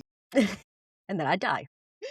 Well, it's like us gaming all of a sudden. But no, so in response to that though, do you feel that is because you are the mother of a young child? Now, the reason why I question that is because say that your child is 17 years old. If you still hurt a child when he's that age and you're like, no, I'm not running towards that. Do you think this is because you do have a very young child? So you are very motherly, nurturing at this moment in time in life. Yeah. I mean, I feel like I always have been. I mean, I have godchildren also that are older. My oldest, I believe, is 12. And then my niece is going on 17. So if I think no matter what age, I would haul ass no matter Interesting. what. And like I said, the reason why or just asked that in general is because like while I don't have my own children, I have a nephew. I was a camp counselor for years. Like I've worked with children from the ages of 5 to 14. And to me, if I heard one of the 14-year-olds calling me, I'd be like, peace out. I'm over it. Because I was so over children at that. You know what I'm saying? So it's kind of like I've experienced enough kids. I've been close enough to the fire to not want to get burned. So to me, I feel like that awareness would eventually leave my body, but that's just me. If it was my nephew crying out my name, I would definitely call ass. I just want to just so you know, Brie, if I heard your kid, I would haul ass. But if it was another kid, I'd be like, nah. That's fair. That's fair. I understand. Yeah. I would think about it, Bree. I might hesitate. Yeah, I mean like, well, Every year, Lake Shawnee does a themed Dark Carnival where they have fair games, food, and tell historical stories of the land. Do you think this event respects the history, or do you feel it is used as a gimmick to spread notoriety about the hauntings? God, I hope it pays respects to the land itself. I'll be honest with you. I did some research, into the Dark Carnival, and I love the idea of it. I think it is really awesome and really cool. It's a really cool place for vendors of the paranormal to get out there and sell stuff, and let their names be told, and people come out to see them. I honestly like, hey, look, Lake Shawnee, if you guys are looking for vendors, we would love to do it. But I really hope that it pays respects to the land. Just because upon my research, I had seen a lot of haunts. There were a lot of haunts in like 2017, 2016, 2018, erected on the land for the month of October. And that was really all that I could find. I also went on the Facebook page and they are looking for vendors currently and just didn't really give me a lot of information, unfortunately. I do think it's very important, especially to this land itself, that everyone knows the history of the land. So I really do hope that upon doing the Dark Carnival, that because I do understand there are tours, just like you would all the time there, and they do pay respect to the land doing that. So I just really hope that it pays respect to the land. Like once again, I sent an email out to Lake Shawnee. I never got a response, unfortunately. I'm sure they're busy, so no worries there, but That I would have been just really cool. hope you that would have been awesome, but, Yeah. at the end of the day, there is a phone number to call. It's all over Facebook. It's all over their signs and, like, photos that are there, and I coulda called the number, but I was just like, Social anxiety. yeah, a little bit, because I was like, I don't know, like, what if Chris White picked up and he's like, "You wanna do what?" And I'm like, "Oh god," so I figured an email would be, more business and more appropriate, so, but unfortunately, they did not respond. Watch them But respond after the episode's out. That would Oh, I be fun. know, I know. Well, the funny thing is that I had actually posted a lot of I found some West Virginia pages on Facebook, and I had, joined the group and then posted about this podcast episode to see if we can maybe get some real stories that we could add to the show like we did for Waverly. And no one, what's the word I'm looking for? The admins, the administrators never approved my post Mm. until now. Until today, actually. Really? Yes. I got Wow. no I got notifications during this recording that those admins now approve my post and people are on there liking it. And I'm like, well, Well, too late. too late. It's okay. Should have been faster, admins. Yeah. But so that's just funny. But yeah, once again, I do hope and that they pay respects to the land itself because it deserves it. Yeah, it does, but I'm gonna be honest. I feel very similar to this that I did about the Queen Mary thing they do. I feel very similar. Sure, have your fun. I understand why the White family did this. Yeah, absolutely. They should because they tried to reopen the park as a standard attraction in the 1980s. They wanted the park to be reopened, essentially, but unfortunately, due to insurance costs rising, skyrocketing, it forced them to close. So, of course, they had to repurpose the land some way. And I feel like this was just right in front of their face and probably made the most sense to them business wise. But yeah, I could see why they would do this. I have no problem with it. I mean, as long as it's respectful, but I think that's such a fine line. I think it's so hard Yeah.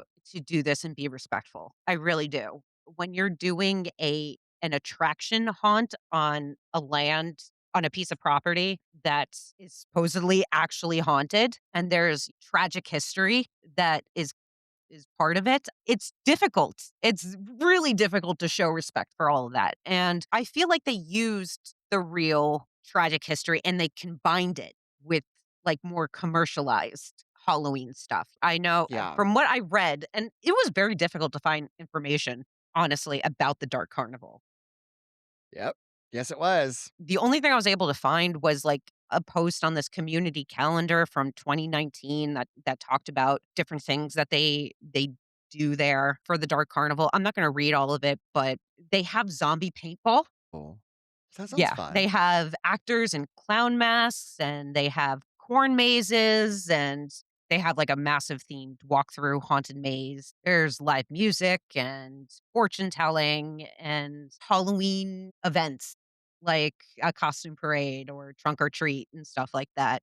And I feel like they combined these commercialized Halloween things with this actual tragic history. And I don't know if you can do that respectfully. I don't know if there's Yeah. a way to do that respectfully. It kinda diminishes the value, when you're 'cause like we talked about with Queen Mary, it was like when they were doing haunts there, I'm like, I just it makes you wonder if you can believe it. Yeah.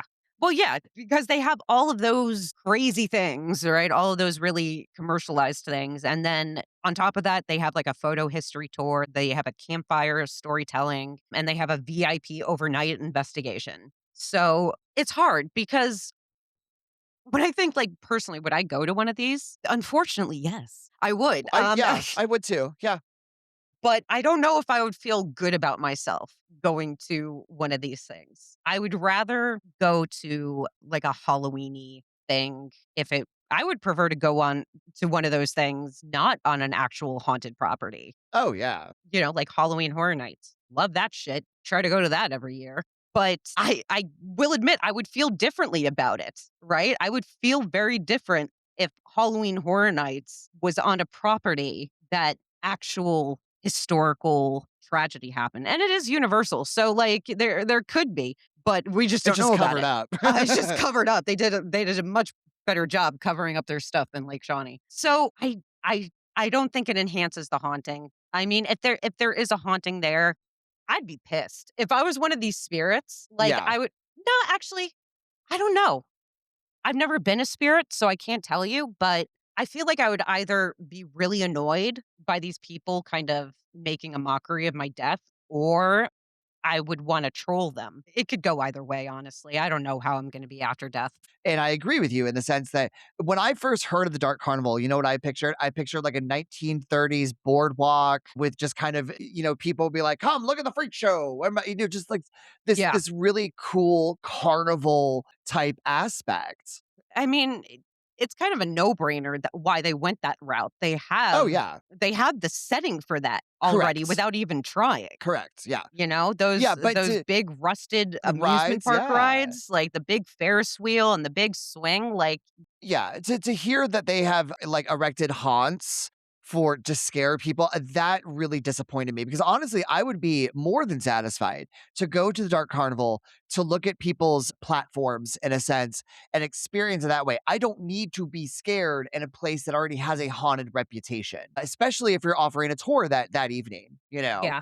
I saw a little video of it, just, I think it was just somebody coming in to, like, the entrance and stuff, and it reminded me of that one haunt place. It's a very popular one. I think it's, like, Knox.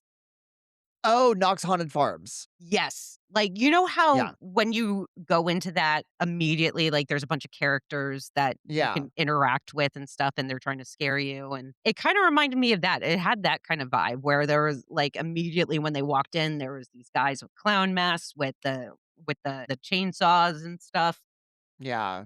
which I feel like Universal kinda does too. They always have chainsaw Yeah, people. yeah, yeah.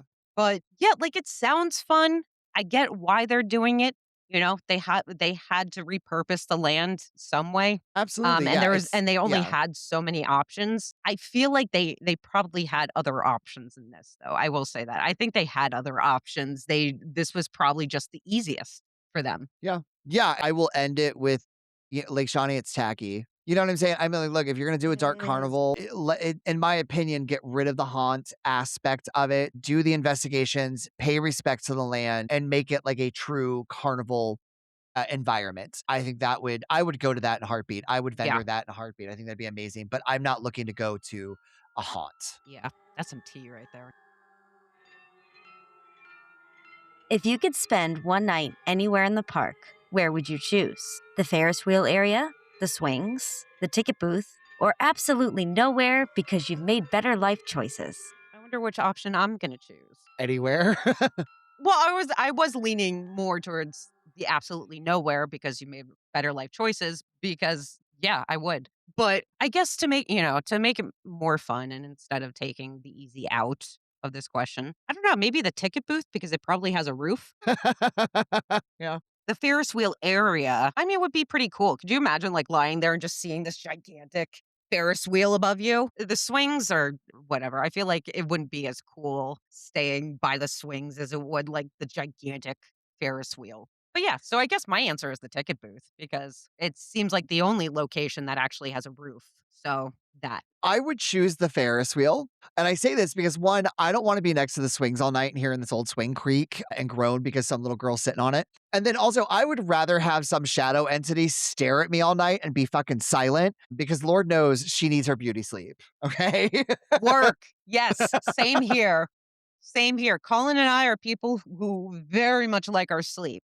Yeah, oh, very much. Yeah. So it's like, look, if you want to sit there and stare at me all night, by all means, I don't care. I can roll over. I can put on Yeah. a sleep mask. I'm good. But if you're like some, chick on a swing who wants to sit there all night and moan and groan, Just gab your ear off. yeah, no, I'm not about it. Absolutely not, Emmeline. I'm sorry. I mean, when you said the Ferris wheel, I thought you meant, like, on the Ferris wheel. Oh yeah, that's not big enough for like you to be like smushed in. I don't even think Brie could fit in If it. you She's 4 foot got nothing. into one of the, like, the baskets and then, like, went all the way to the top, I wouldn't mind doing that. If you look at the pictures of like the baskets, they're really, really tiny. And I don't think that you could actually like get in it. I mean, you would have to probably pull your leg, like your knees up to your chest and like sit in it. If you were to lay down, obviously you can sit in it. I would just recline. No, there's literally not enough room. Like, you are knee to knee, like, Knee to with the knee. person. Yeah, so if there's another person, like, with you Well, I sitting. wouldn't be with another person. You think I'm letting you onto it No, with me? Hell no. no, I'm going solo. but I'm also saying that if you, like, sit in one seat and then stretch your legs across, your feet will hang out of the basket by stretching your legs across. Like, they're that tiny. Then how did people fit into them? It was meant for children. Just kids? A lot of my understanding of doing some research was that this was like the adults did the pool, they did the lake, all that kind of stuff, but the rides are mainly meant for children. I could fit. How dare you question my size? No, I probably couldn't fit. I'm actually pretty tall. Bree could fit. She's shorter. She's 4 foot nothing. But yeah, maybe she could. I don't know. But I look at the ticket booth, even though, yes, as you said, it has a roof. I know that a lot of flying bugs like to make their nests inside places with Oh, roofs. never mind. Um, I changed my mind. I don't yeah, want that one. I don't want that one. yeah, I'm good. I don't need that. And plus, I think the ticket booth looks rather small to me. I don't know. I haven't seen the ticket booth, so I don't know how big it I'm is. I just assumed it had a roof. it it does, but is a stand-up structure, not enough to lie down in. So Ferris wheel it is, outside of it. I wanna ride the Ferris wheel. Well, it's all rusted. I don't I mean, someone would have to be, on the side of it pulling it down, trying to get it to to go. You could do that for me. I'll just be like, "Wee!" Like a big like the wheel on The Price is Right. Like, I would just Be like, "Push me, Colin, push me!" Like, I'm but instead of being on a swing, I'm on a gigantic Ferris wheel. Yeah, that's all rusted. That'd be Yeah, terrible. I love it rusted. Rust or it didn't happen. Oh my god. Rust or it didn't happen. What are your thoughts on the paranormal investigation you have watched? So, due to time constraints, folks, we only Yep. got time to watch the one, and we chose Portals to Hell to watch. We haven't watched that one. It's the one with Jack Yeah, Osborne, Jack Osborne. and we've seen the show pop up a couple times, but this was the first time we actually got to watch one. And, let me just say, after watching this episode, I was talking to Bree, and the one thing that really irritated me about this entire episode, you're looking, I believe it was like an hour and 6 minutes, and 45 to 47 of those minutes was just talking about the place. You had Yes. about 12 minutes of investigation, and I was Yeah. very annoyed at that. Well, let's break it down. Okay. Yeah. So, like we said, this investigation was an episode of Portals to Hell, season 2, episode 17, Lake Shawnee Amusement Park. And I guess it aired in 2021. It starts right off the bat. I guess the normal investigator that usually is with Jack Yes, wasn't available. Katrina. So they have Heather Taddy filling in. And I feel like immediately the information that they were giving was misleading. Yes. That could be because they were misled with the information. It just didn't seem like Jack was too informed about the location. Not as much as like I actually just listened to a podcast episode of his about the Cecil Hotel. He made one Oh. about the Cecil. And so I gave it a listen. And in that it seemed like he was really well researched. He really knew the deal about everything.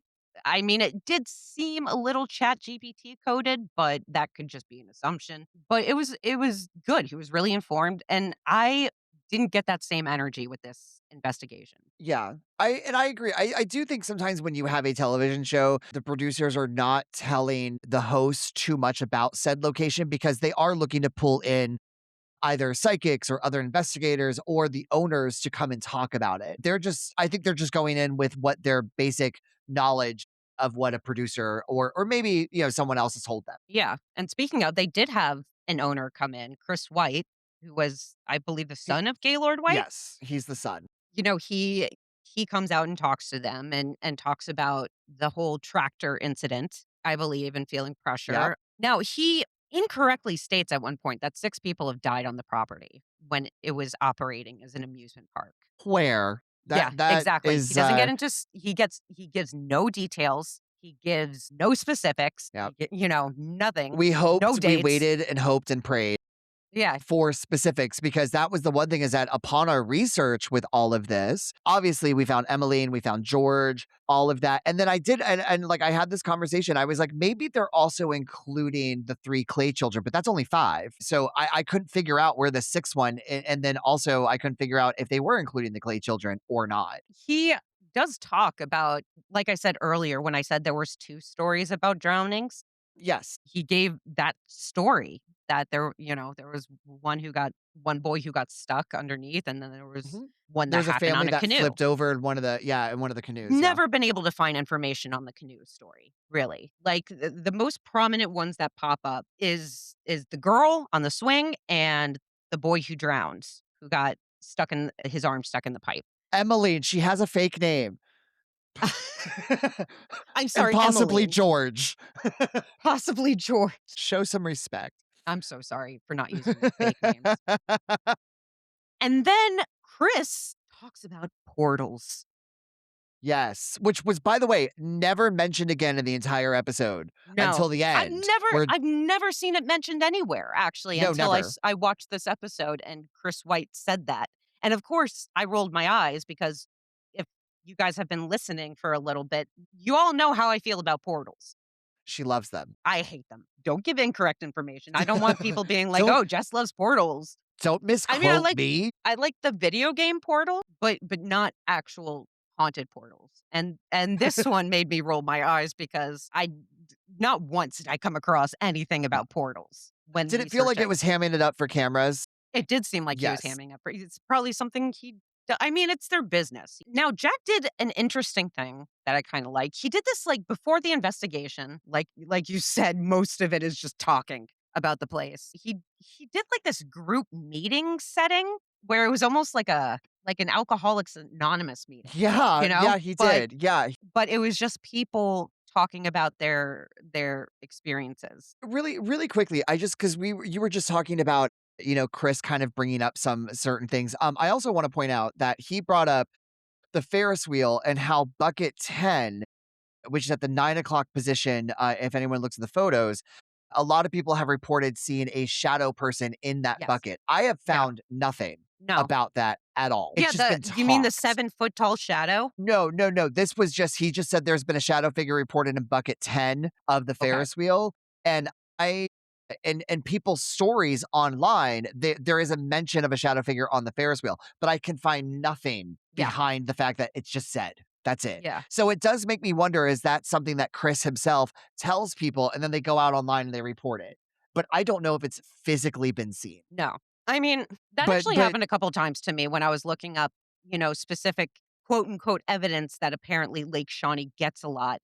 For some reason, when I went to look up these specific evidence, I found very, very little or none of it. yeah.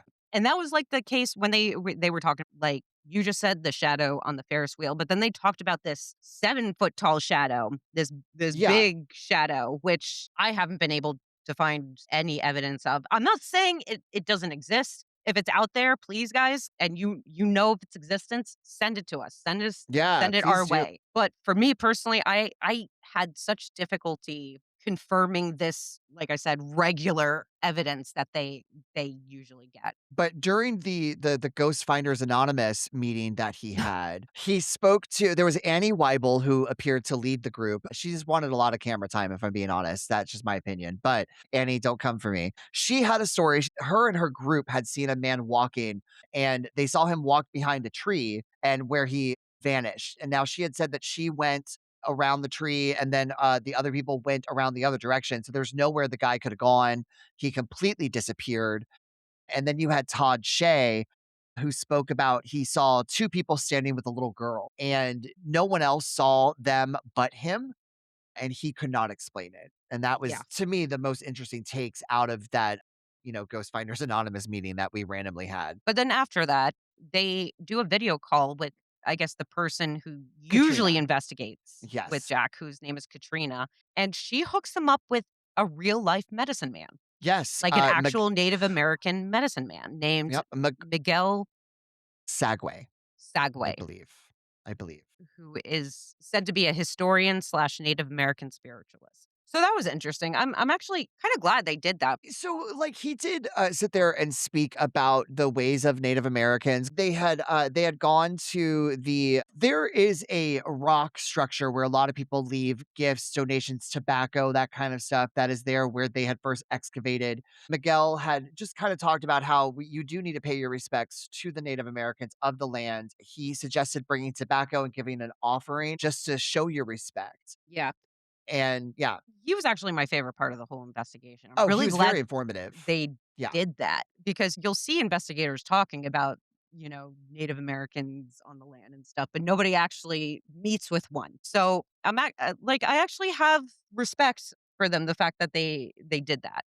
Yeah. Now, somebody they brought in that I had way less respect for is the psychic medium, Michelle Belanger, which is Belanger. Belanger. Belanger. Okay. Give it a French Belanger. twist.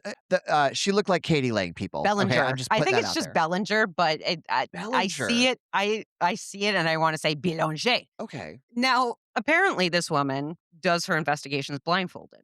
I love that. When they said this, we thought that they meant the whole time. Because look, she rolled up in a vehicle that was driven obviously by someone else. She wasn't driving blindfolded, but she rolled up blindfolded when Jack escorted her out of the vehicle. She was blindfolded. So I had assumed that she would remain blindfolded until she left. Like she would just go out the way that she came in. Mhm. But not the case. But I also felt that she had some very interesting things to say. Now, look, here's the other thing, right? When it comes to psychic mediums via television, you as a viewer do not know if they are being fed information. You just don't. Okay. You either take it or you don't. I love the fact that she came in blindfolded because it was an aspect that I've personally never seen before on an investigation. So I did enjoy that. I thought kind of some things that she was saying at certain areas was very interesting. And once again, I don't know if she's being fed information or not. That's Yeah. something you have to take with a grain of salt. Yeah, here's my side of that, right? Is that it was a facade. The blindfold was a facade to make it seem like she was going in blind. But we don't know where she was staying. We know she flew in because this is a psychic medium they've used before in other locations, right? So this had to be somebody that they flew in, I'm assuming. Yeah. So she had to fly in somewhere. She couldn't Blindfolded. be blindfolded for that. She had to know where she was going. We don't know that. She had to go to a certain area of West Virginia. Yeah. She had to be brought to a hotel, probably somewhat close to the property. And you don't think that was enough information to figure out where she might be going and to do some research ahead of time? I just see her going through airport security. Here's the thing, like, what made me even more convinced that she was full of shit was that she was instantly so on the nose about everything, about everything. Yeah, she really was. There was like, "Oh, no, well, it could be this, but it could be" like, no, she just listed the fucking history of the whole place. She was very, very direct about the history that everybody Yeah. knows. She didn't give any information that we didn't know. It's the idea also, I think, that she didn't know, allegedly, did not know which location they were taking her to. Like, I guess what I'm trying to say is that if we go with the idea that she maybe kind of knew that she was going to Lake Shawnee, but maybe no one told her, okay, we're going to put you in front of the Native American burial ground first and then say what you need to say. They could have taken her to the Ferris wheel, but if she had fed information, she could have been like, oh, well, there's burial, all this kind of stuff. Or what did she say? She said, there's old, shape, cover, warm, brown skin. And they're like, no, you're in front of the Ferris wheel. My bad. You know what I'm saying? So it's Yeah. like, I think that was the purpose of the blindfold, but I just picture her trying to go through airport security completely blindfolded. Like, man, please take off the blindfold. She's like, No, no, I I can't cannot know where know. I'm at. Don't I even cannot don't know. even tell Don't me tell where we're me. flying to. I like just drug me. Just drug me. Put me in a box. Bring me to the location and just let me out at the location. Don't bring me to a hotel. Keep the blindfold on. Give me some Yeah. earmuffs. I don't want to hear When- anything. Like, They're just like, thank you for flying Delta and landing. And no, don't tell me where I've landed. no, I don't want to know. I don't even want to know the weather. Don't tell me what the degrees are. That's too much information. But yeah, but even in front of the Ferris wheel, she had picked up on watching the shadow, which once again, it felt a little off to me in Yes. that set. Not that I don't believe Michelle has an ability. It was just the fact that once again, we have this perpetuated story of a shadow figure on the Ferris wheel that you or I, with our extensive research, could not find stories of. And yet you have her mentioning shadow figure at the Ferris wheel. So those two correlations to me, A little suspicious, I would say. A yeah, little little suspicious. sus. Yeah. A little sus. But then we get to the investigation 45 minutes after all of this. Oh It did. It really felt and by this point, I'm sorry, I was so bored. Um, Yeah. Yeah. and that's not because they weren't giving interesting information. It was just the overall energy of Jack and this other investigator. They just like, I don't know. I hate to say this because we've given investigators shit in the past Yeah. about the showmanship and stuff like that. Oh, they're playing it up for the camera. Oh, they're playing it up. Now that I've seen somebody not play it up, I kind of wish he had played it up because it was kind of boring. I'm not going to Yeah. lie. No, look, that stems a lot to Jack Osborne. I've met him in person at cons. He's really cool. He's really awesome. He's very direct. I also think that stems from where obviously he's from England. But I'll be honest with you, I was not a big fan of Heather. And no offense to Heather Taddy, I do like I've seen other episodes of Portal to Hell, and Katrina and Jack, their energies align really well. And it's just Heather, to me, I felt even Jack was kind of like, okay, I'm really over you. I'll be honest. They did not for television purposes, for me, didn't really mesh very well. Yeah. She had such high energy and he had very low energy, and there wasn't a medium to make this episode that interesting, in my opinion. I would be interested to see if the energy is different. Yeah, we'll do it. Yeah, So, okay, so we get more into this investigation. I think they start at the swings they do. Yes. Yeah, with the REM pod.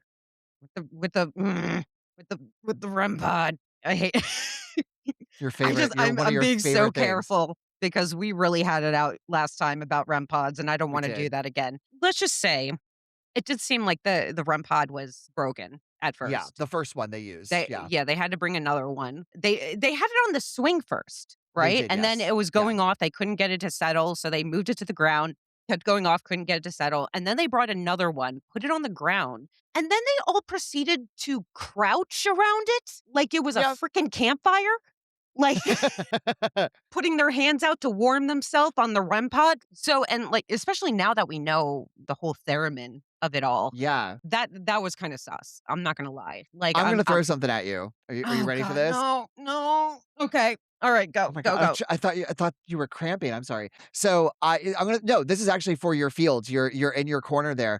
Okay, Yeah. good. So I was trying to figure out why, obviously, because when you have an EMF that is freaking out the way that theirs did, that says that there is another EMF frequency that is going into the orb of frequency that the regular one is creating. So I was trying to figure that out. A REM pod produces its own EMF field, right? Basically, that tells me there was some sort of another object there that was interfering with the orb, right? So I went back and I looked at the episode and I had noticed something that was in and around the swing set itself that people leave as offerings, magnets. There were like Oh, refrigerator magnets like on the yes. ground Oh my that people would gosh. get from like gift shops, and magnets would definitely interfere they would definitely make a REM pod go off the way that it did. God, such a good catch. I feel like you're Yeah, because coming for my job. I couldn't explain it. I was like, the only way for it is either one, it's broken, which look, those things don't break very easily. They're too freaking expensive. And then two, that tells me there's something else interacting with that EMF orb, that field. But like I said, that's the kind of reaction you would get if you have a walkie-talkie, like something Right. else that would interfere with that field. So I was like, what could it be? And like I said, I went back, I looked, and you could see magnets of like touristy magnets that people were leaving as offerings. And I went, okay, if you get enough of them around that area, it's certainly, and plus they placed it on the swing. And if you notice, they pulled the REM pod back to be more in front of the swings, away from Yeah. the offerings. Yes. So I Yeah, they also did. think that You're they right. probably figured out it was probably magnets. Good catch. Yeah. I wish they had told us that in the episode, though. I wish they had just been honest. Yeah, yeah, But then they play with a balloon. It pops. They act like balloons don't pop at all. They never yeah. pop. You love the balloon part. I thought I thought the balloon convinced you the most, No, it actually, it did not convince me at all. I don't know why you would think that. I'm so because sorry I left that it popped. impression. It popped. It It it popped. That's why.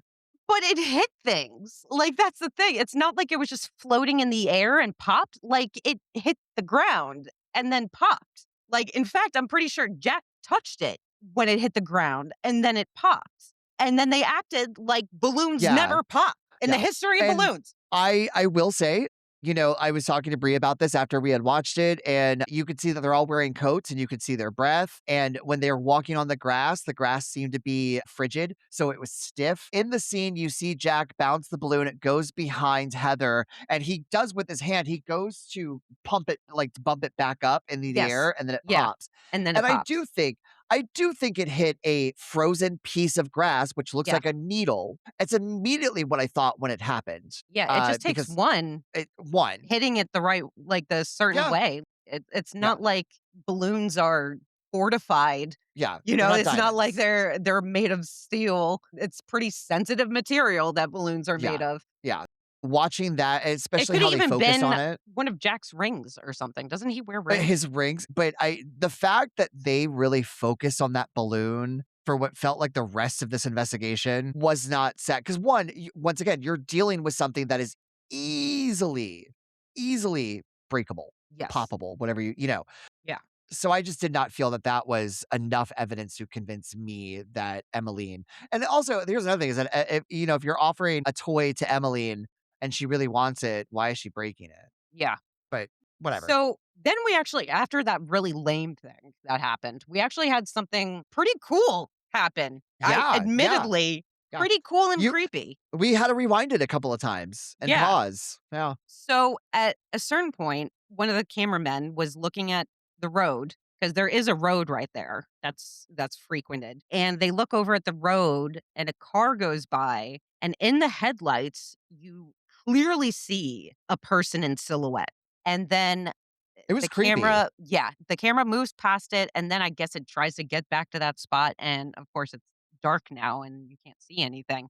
But it was creepy. And However, immediately the PA starts saying, "We just saw someone." Like they like stop yeah. production, Yeah, and they said immediately. nobody was over there or something Yeah. like that, but, I mean, while it was spooky, in all reality, they could it's an open area, it has a fence around the property, right? Yeah. Yeah. There are people who trespass. Yeah, I feel like it can be easily trespassed on, and it probably was somebody who was like, "Oh shit, they just caught me," and got out of there, but it was creepy, like, it was Well, really creepy. In the moment and it was a figure just standing there. It wasn't yeah, walking. It wasn't, it was just standing there. But what I will say, and maybe once again, this is just kind of television magic in the sense, after it had happened, they went to commercial. And then they're like, okay, we just left the area and we're going to go investigate yeah, other places. And I was like, wait a minute, like, you're not going to yes, try to debunk that. You're yeah, not going to sit there and maybe put someone out in the field where you just saw something that you can't explain to yes. say, hey, maybe we should investigate right here. Instead, they're like, okay, let's go separate ways. And I was like, whoa, wait a minute. I had the same thoughts. They might as well have said, "A lot of paranormal stuff is happening here. Let's go to the other side of the map."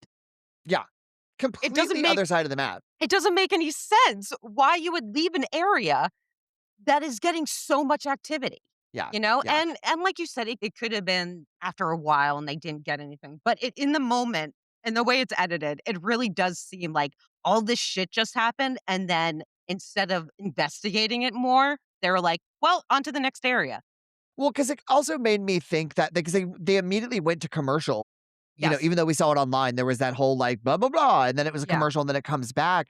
So to me, it made me feel like that maybe they just did discover it was production accidentally, and they were no longer going to focus on it, so they're moving on. That's what I Yeah. felt like. Because if you're capturing that piece of fantastic evidence, why are you not focused on that? And so Very for true. them not to be, I was like, Again, are you coming for my job? I need to know. when it comes to these shows, maybe. I'm the skeptic here, okay? You're stepping on my toes. No, you're not. You're actually helping me out a lot. Yeah, call it like I see it. They move to the burial ground, right? They go to the Yes, yeah. they go to the burial ground. And they use the REM pod again. And there was this moment when the REM pod goes off and then a bunch of coyotes start howling. Yeah, And this was going to be one of the noises. I forgot that this happened actually.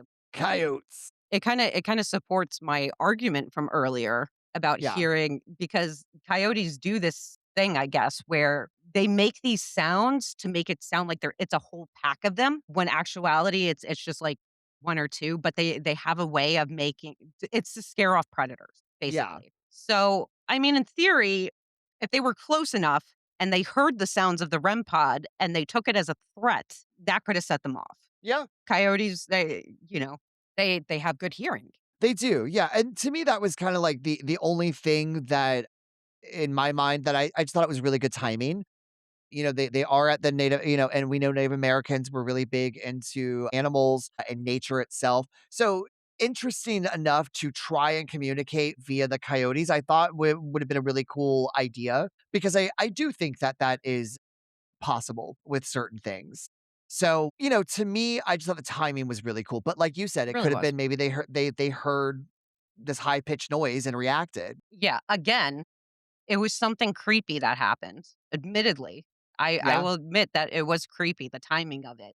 But when you really think about it, just like the the silhouette of the person, it could be explained rationally. But in the moment, because of the timing of it, it came off creepier.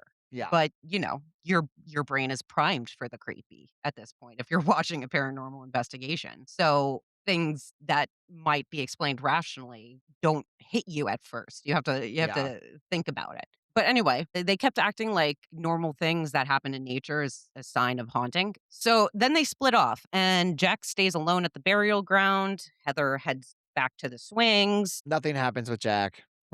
Nothing. He freaks out a lot. He says he's scared. He's freaked No, out. he He does says state that he feels like at one point there's a lot of people watching him, which watching once him from the again, tree line. Yeah. watching him from the tree line. And like the research I've done with the Native American grounds themselves, that is a very common thing that happens where people feel like they are being watched from the tree line.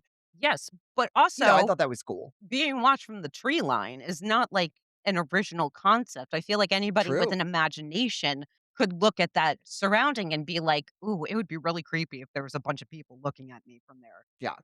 Yeah. Like I said, so he kind of freaks out over nothing, Yeah. honestly. If we're being And honest about it.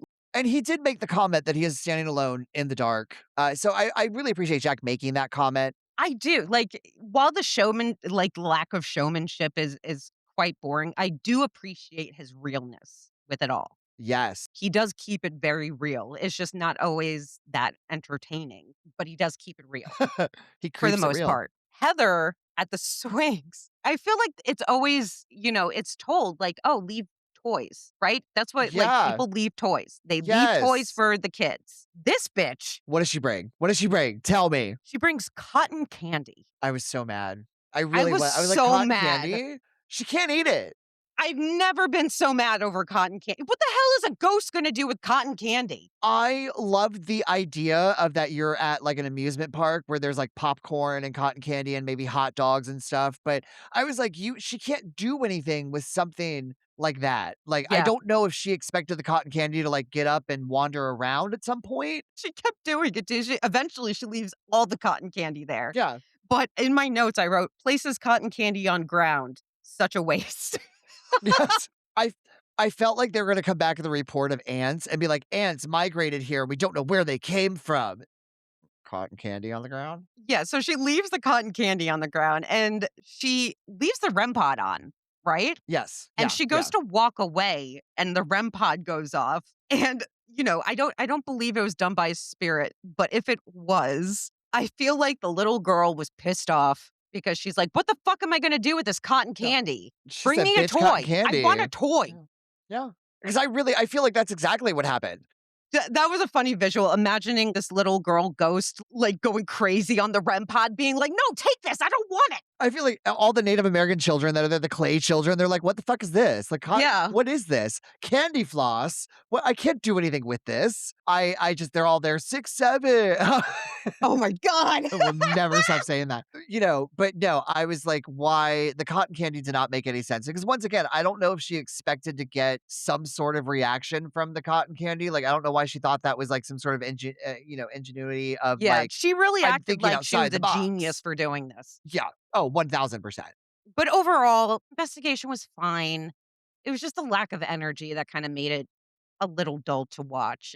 And the 45 minutes of history They that didn't have the just Zach went on. Yaggins energy or the Sam and Colby Yeah. energy, and I'm not saying there's anything wrong with that. They kept it more real, but it just was less entertaining. Yeah, and I will say that, you know what, we still wanted to do our hardcoreness and watch another one, and we did find one, and we started to watch it, and we Oh my realized God. they literally sat there and said that there was a girl that was beheaded on the Ferris wheel, and there was a Yeah. girl that got pushed up against the tree after hitting a truck. Like, all of their evidence was so Their information was bizarre. just their historical information was Yes. incorrect. I'd never seen that information. They No. actually said the little girl wasn't on the swing, that she was standing in line In waiting to get on the line. swing. Yes. Yeah, and she got hit by a truck and pinned against a tree. Yeah, we're not gonna say who this was No. because they were a smaller paranormal group. Because we do want to get into watching maybe not as famous paranormal Yeah. groups eventually. We really wanna watch shows that are, like, mainly for YouTube, not necessarily that they were on television. Yeah. So anybody could access them and watch them. Yes. But we quit that one because of that It was just evidence bad, that guys. it was bad that we Trust were like, me, we couldn't.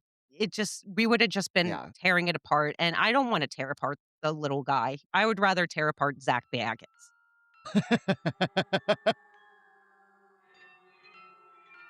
Now the park is closing. It's time for final thoughts. Could most of the reported activity at the park be explained by environmental factors, suggestion, and the location's tragic history? Or do some reports seem genuinely difficult to explain? My final thoughts is I do think the reports seem difficult to explain. You had the tragic death of like 3 children in the 1700s, and then you have 2 more deaths of children. We have, in America today, we have traveling amusement parks pop up all over the US, and there are not as many accidents involving children, let alone death. Sure, you can say the parks have gotten better with technology and engineering and all of that. But in these cases, the deaths were not caused by the physical attraction. There are tons of reported curses on land. There's Route 55 in New Jersey, there's I 95 in St. Johns County in Florida.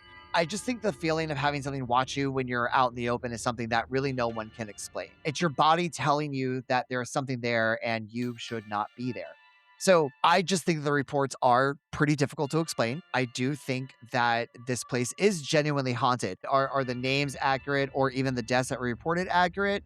Not necessarily. But what I do know is that facts. You had 3 children murdered on the land, and then you also have an Indian burial ground. And I think those elements can definitely mix up to something haunted. You know what I find genuinely difficult to explain? The actual history. And I'm not saying when it comes to the Shawnee Native Americans or the Clay family, that stuff we know is true. Yeah. I'm talking about all the supposed history, tragic history that happened after that.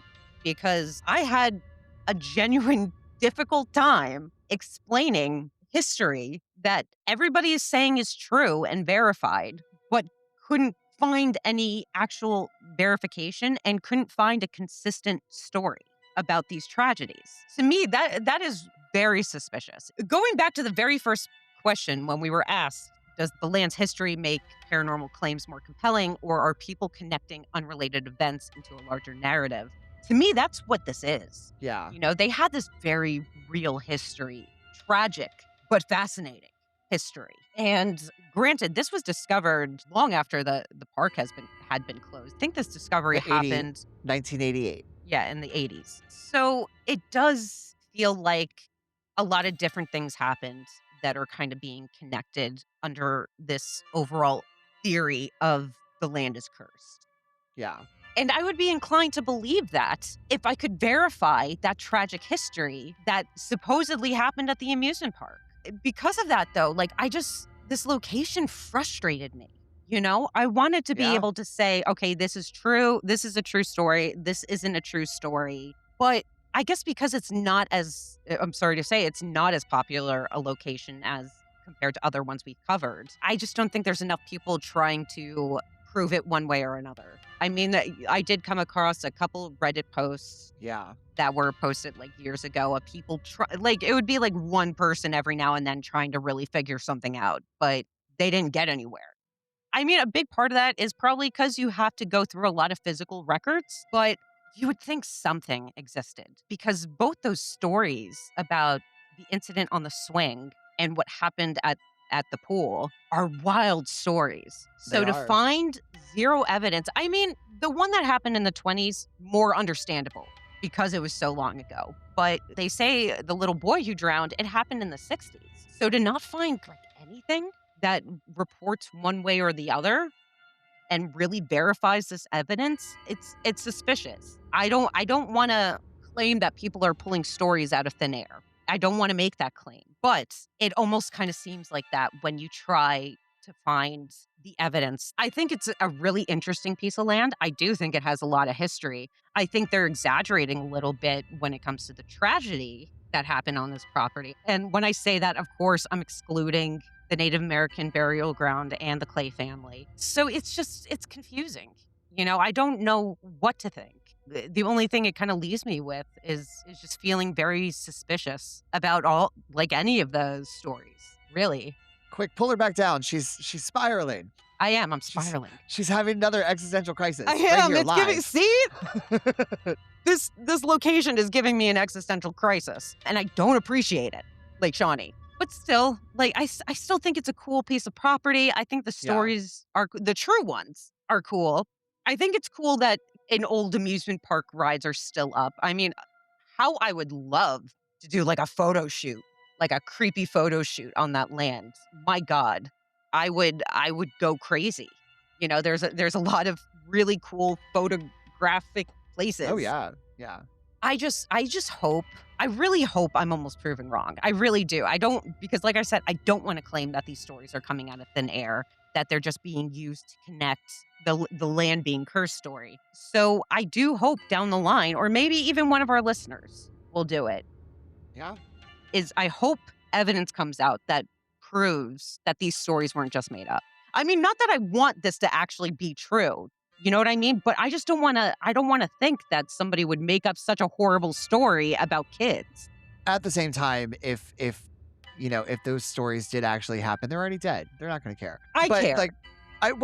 But Bree, what do you think? What's your final thought, Bree? Yeah, Brie, get in on this. Well, I mean, I would love to go there. I am a Yeah. believer, so it would be cool to go there. But also, as a mother, I would just like to go there to pay respects to all those dead children, because it is sad. Even if they're not true, I could see myself still, going there and paying respects to each and every even assumed dead You're the child. sweetest person.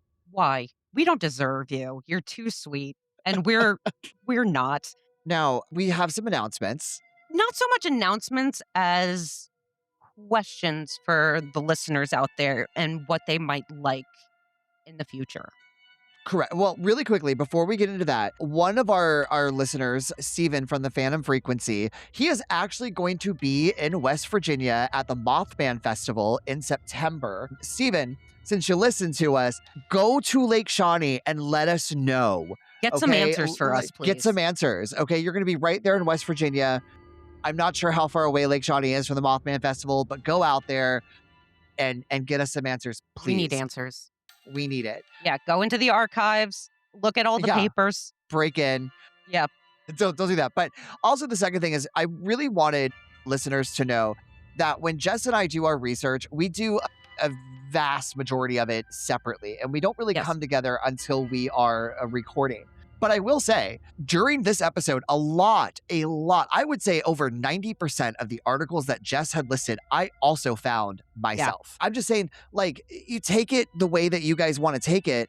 But I honestly feel, to me, tacking on to my final thought, it's like, doing these episodes, our evidence has been so vastly different. And this one, I was finding the exact same stuff that Jess has already listed. And to me, that really kind of gives us a little bit more of an answer as far as this location is concerned. It's just because it's, like I said earlier, this location compared to the other locations we covered isn't as well known. Yeah. And we want to give you guys that every now and then. We want to cover more obscure places, and we will down the line. But it's really hard for each of us to have an argument when there's only so much information telling us the same thing. I will disagree with you on that, though. I think this location is very well known. Is this?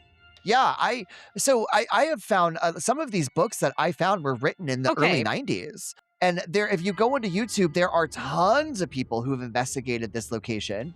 Maybe not well known as it's not as popular, As popular, yeah, but yeah, to me, as it's the just other like even locations. even this location, and whether it's not as popular or no, but to me, finding the same evidence that is basically online because we don't have, aside from the books that I have bought to research, it's like, wow, it's all the same evidence being reported over and over and over because there doesn't seem to be new evidence out there for people to get their hands on. Maybe we should go and get new evidence. I would love that. But we have one more thing that I want Yes. Jess to talk about. Yeah. So Colin and I love watching investigations. We do. And we've noticed that doing those sections are eating up most of our episode time because we get so excited about it. We try to watch a bunch. Now, this episode, we only watched one. It's been a very busy month for me, folks. This has just been a chaotic month for all of us. But what we would like to know from you guys is we've talked about maybe just keeping it one investigation for the episode and then maybe recording our thoughts on other investigations and putting those on our Patreon. But like I said, this kind of depends on how you guys react. If you let us know, do you want us to keep the episodes longer and cover more of the investigations, or would you like us to keep it to one and maybe have bonus investigation talks available on our Patreon? We want to hear from you, so please let us know. Please, it's so important because us going through with this podcast, we sit down and we talk about things, and a lot of it we can't answer because we're not the listeners. So that's like, we want to hear from you guys. Help us shape this. It is Yeah. all of ours. We want to improve. We want to represent our sides as well as we can. If anybody out there has some thoughts on that or opinions that they would like to share with us, Bree is about to give you all the information you need to know to get in contact with us. And with that, the rides have come to a stop at Lake Shawnee Amusement Park. But the debate is far from over. Now we want to hear from you. Are you siding with the skeptic, the believer, or are you somewhere in between, still wondering what might be lingering among the abandoned rides and overgrown pathways? Send us your thoughts, theories, and your own believer or skeptic stories at paranormalbspodcast@gmail.com. Because sometimes the strangest experiences aren't the ones you hear about. They're the ones you live through. You can find us on Facebook, Instagram, TikTok, and YouTube. And you can listen wherever you get your podcasts. Until next time, keep an open mind, question everything, and remember that some stories don't end when the gates close. Okay, well, our time here at Lake Shawnee has come to an end. Let's turn on that spirit box and see if we can contact anyone. No, I don't want to go yet. Okay, well, unfortunately, we do have to leave. Can I go to the Ferris wheel again? You've already been to the Ferris wheel like 15 times. We do have to go, so let's No, just do no, this, no, no. please. I need to go. I need to go to the swing. The swings you've already been to 20 times. Okay, look, if you do the spirit box session with me, I'll get you your favorite, some cotton candy that's been left on the ground for a couple of days, but it's there. Oh, yay! Okay, let's do it. Okay, let's do it. Ready?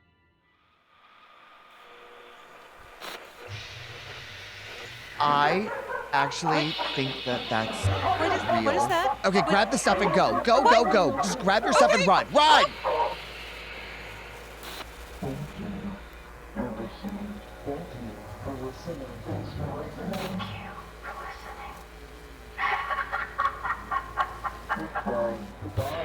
Goodbye.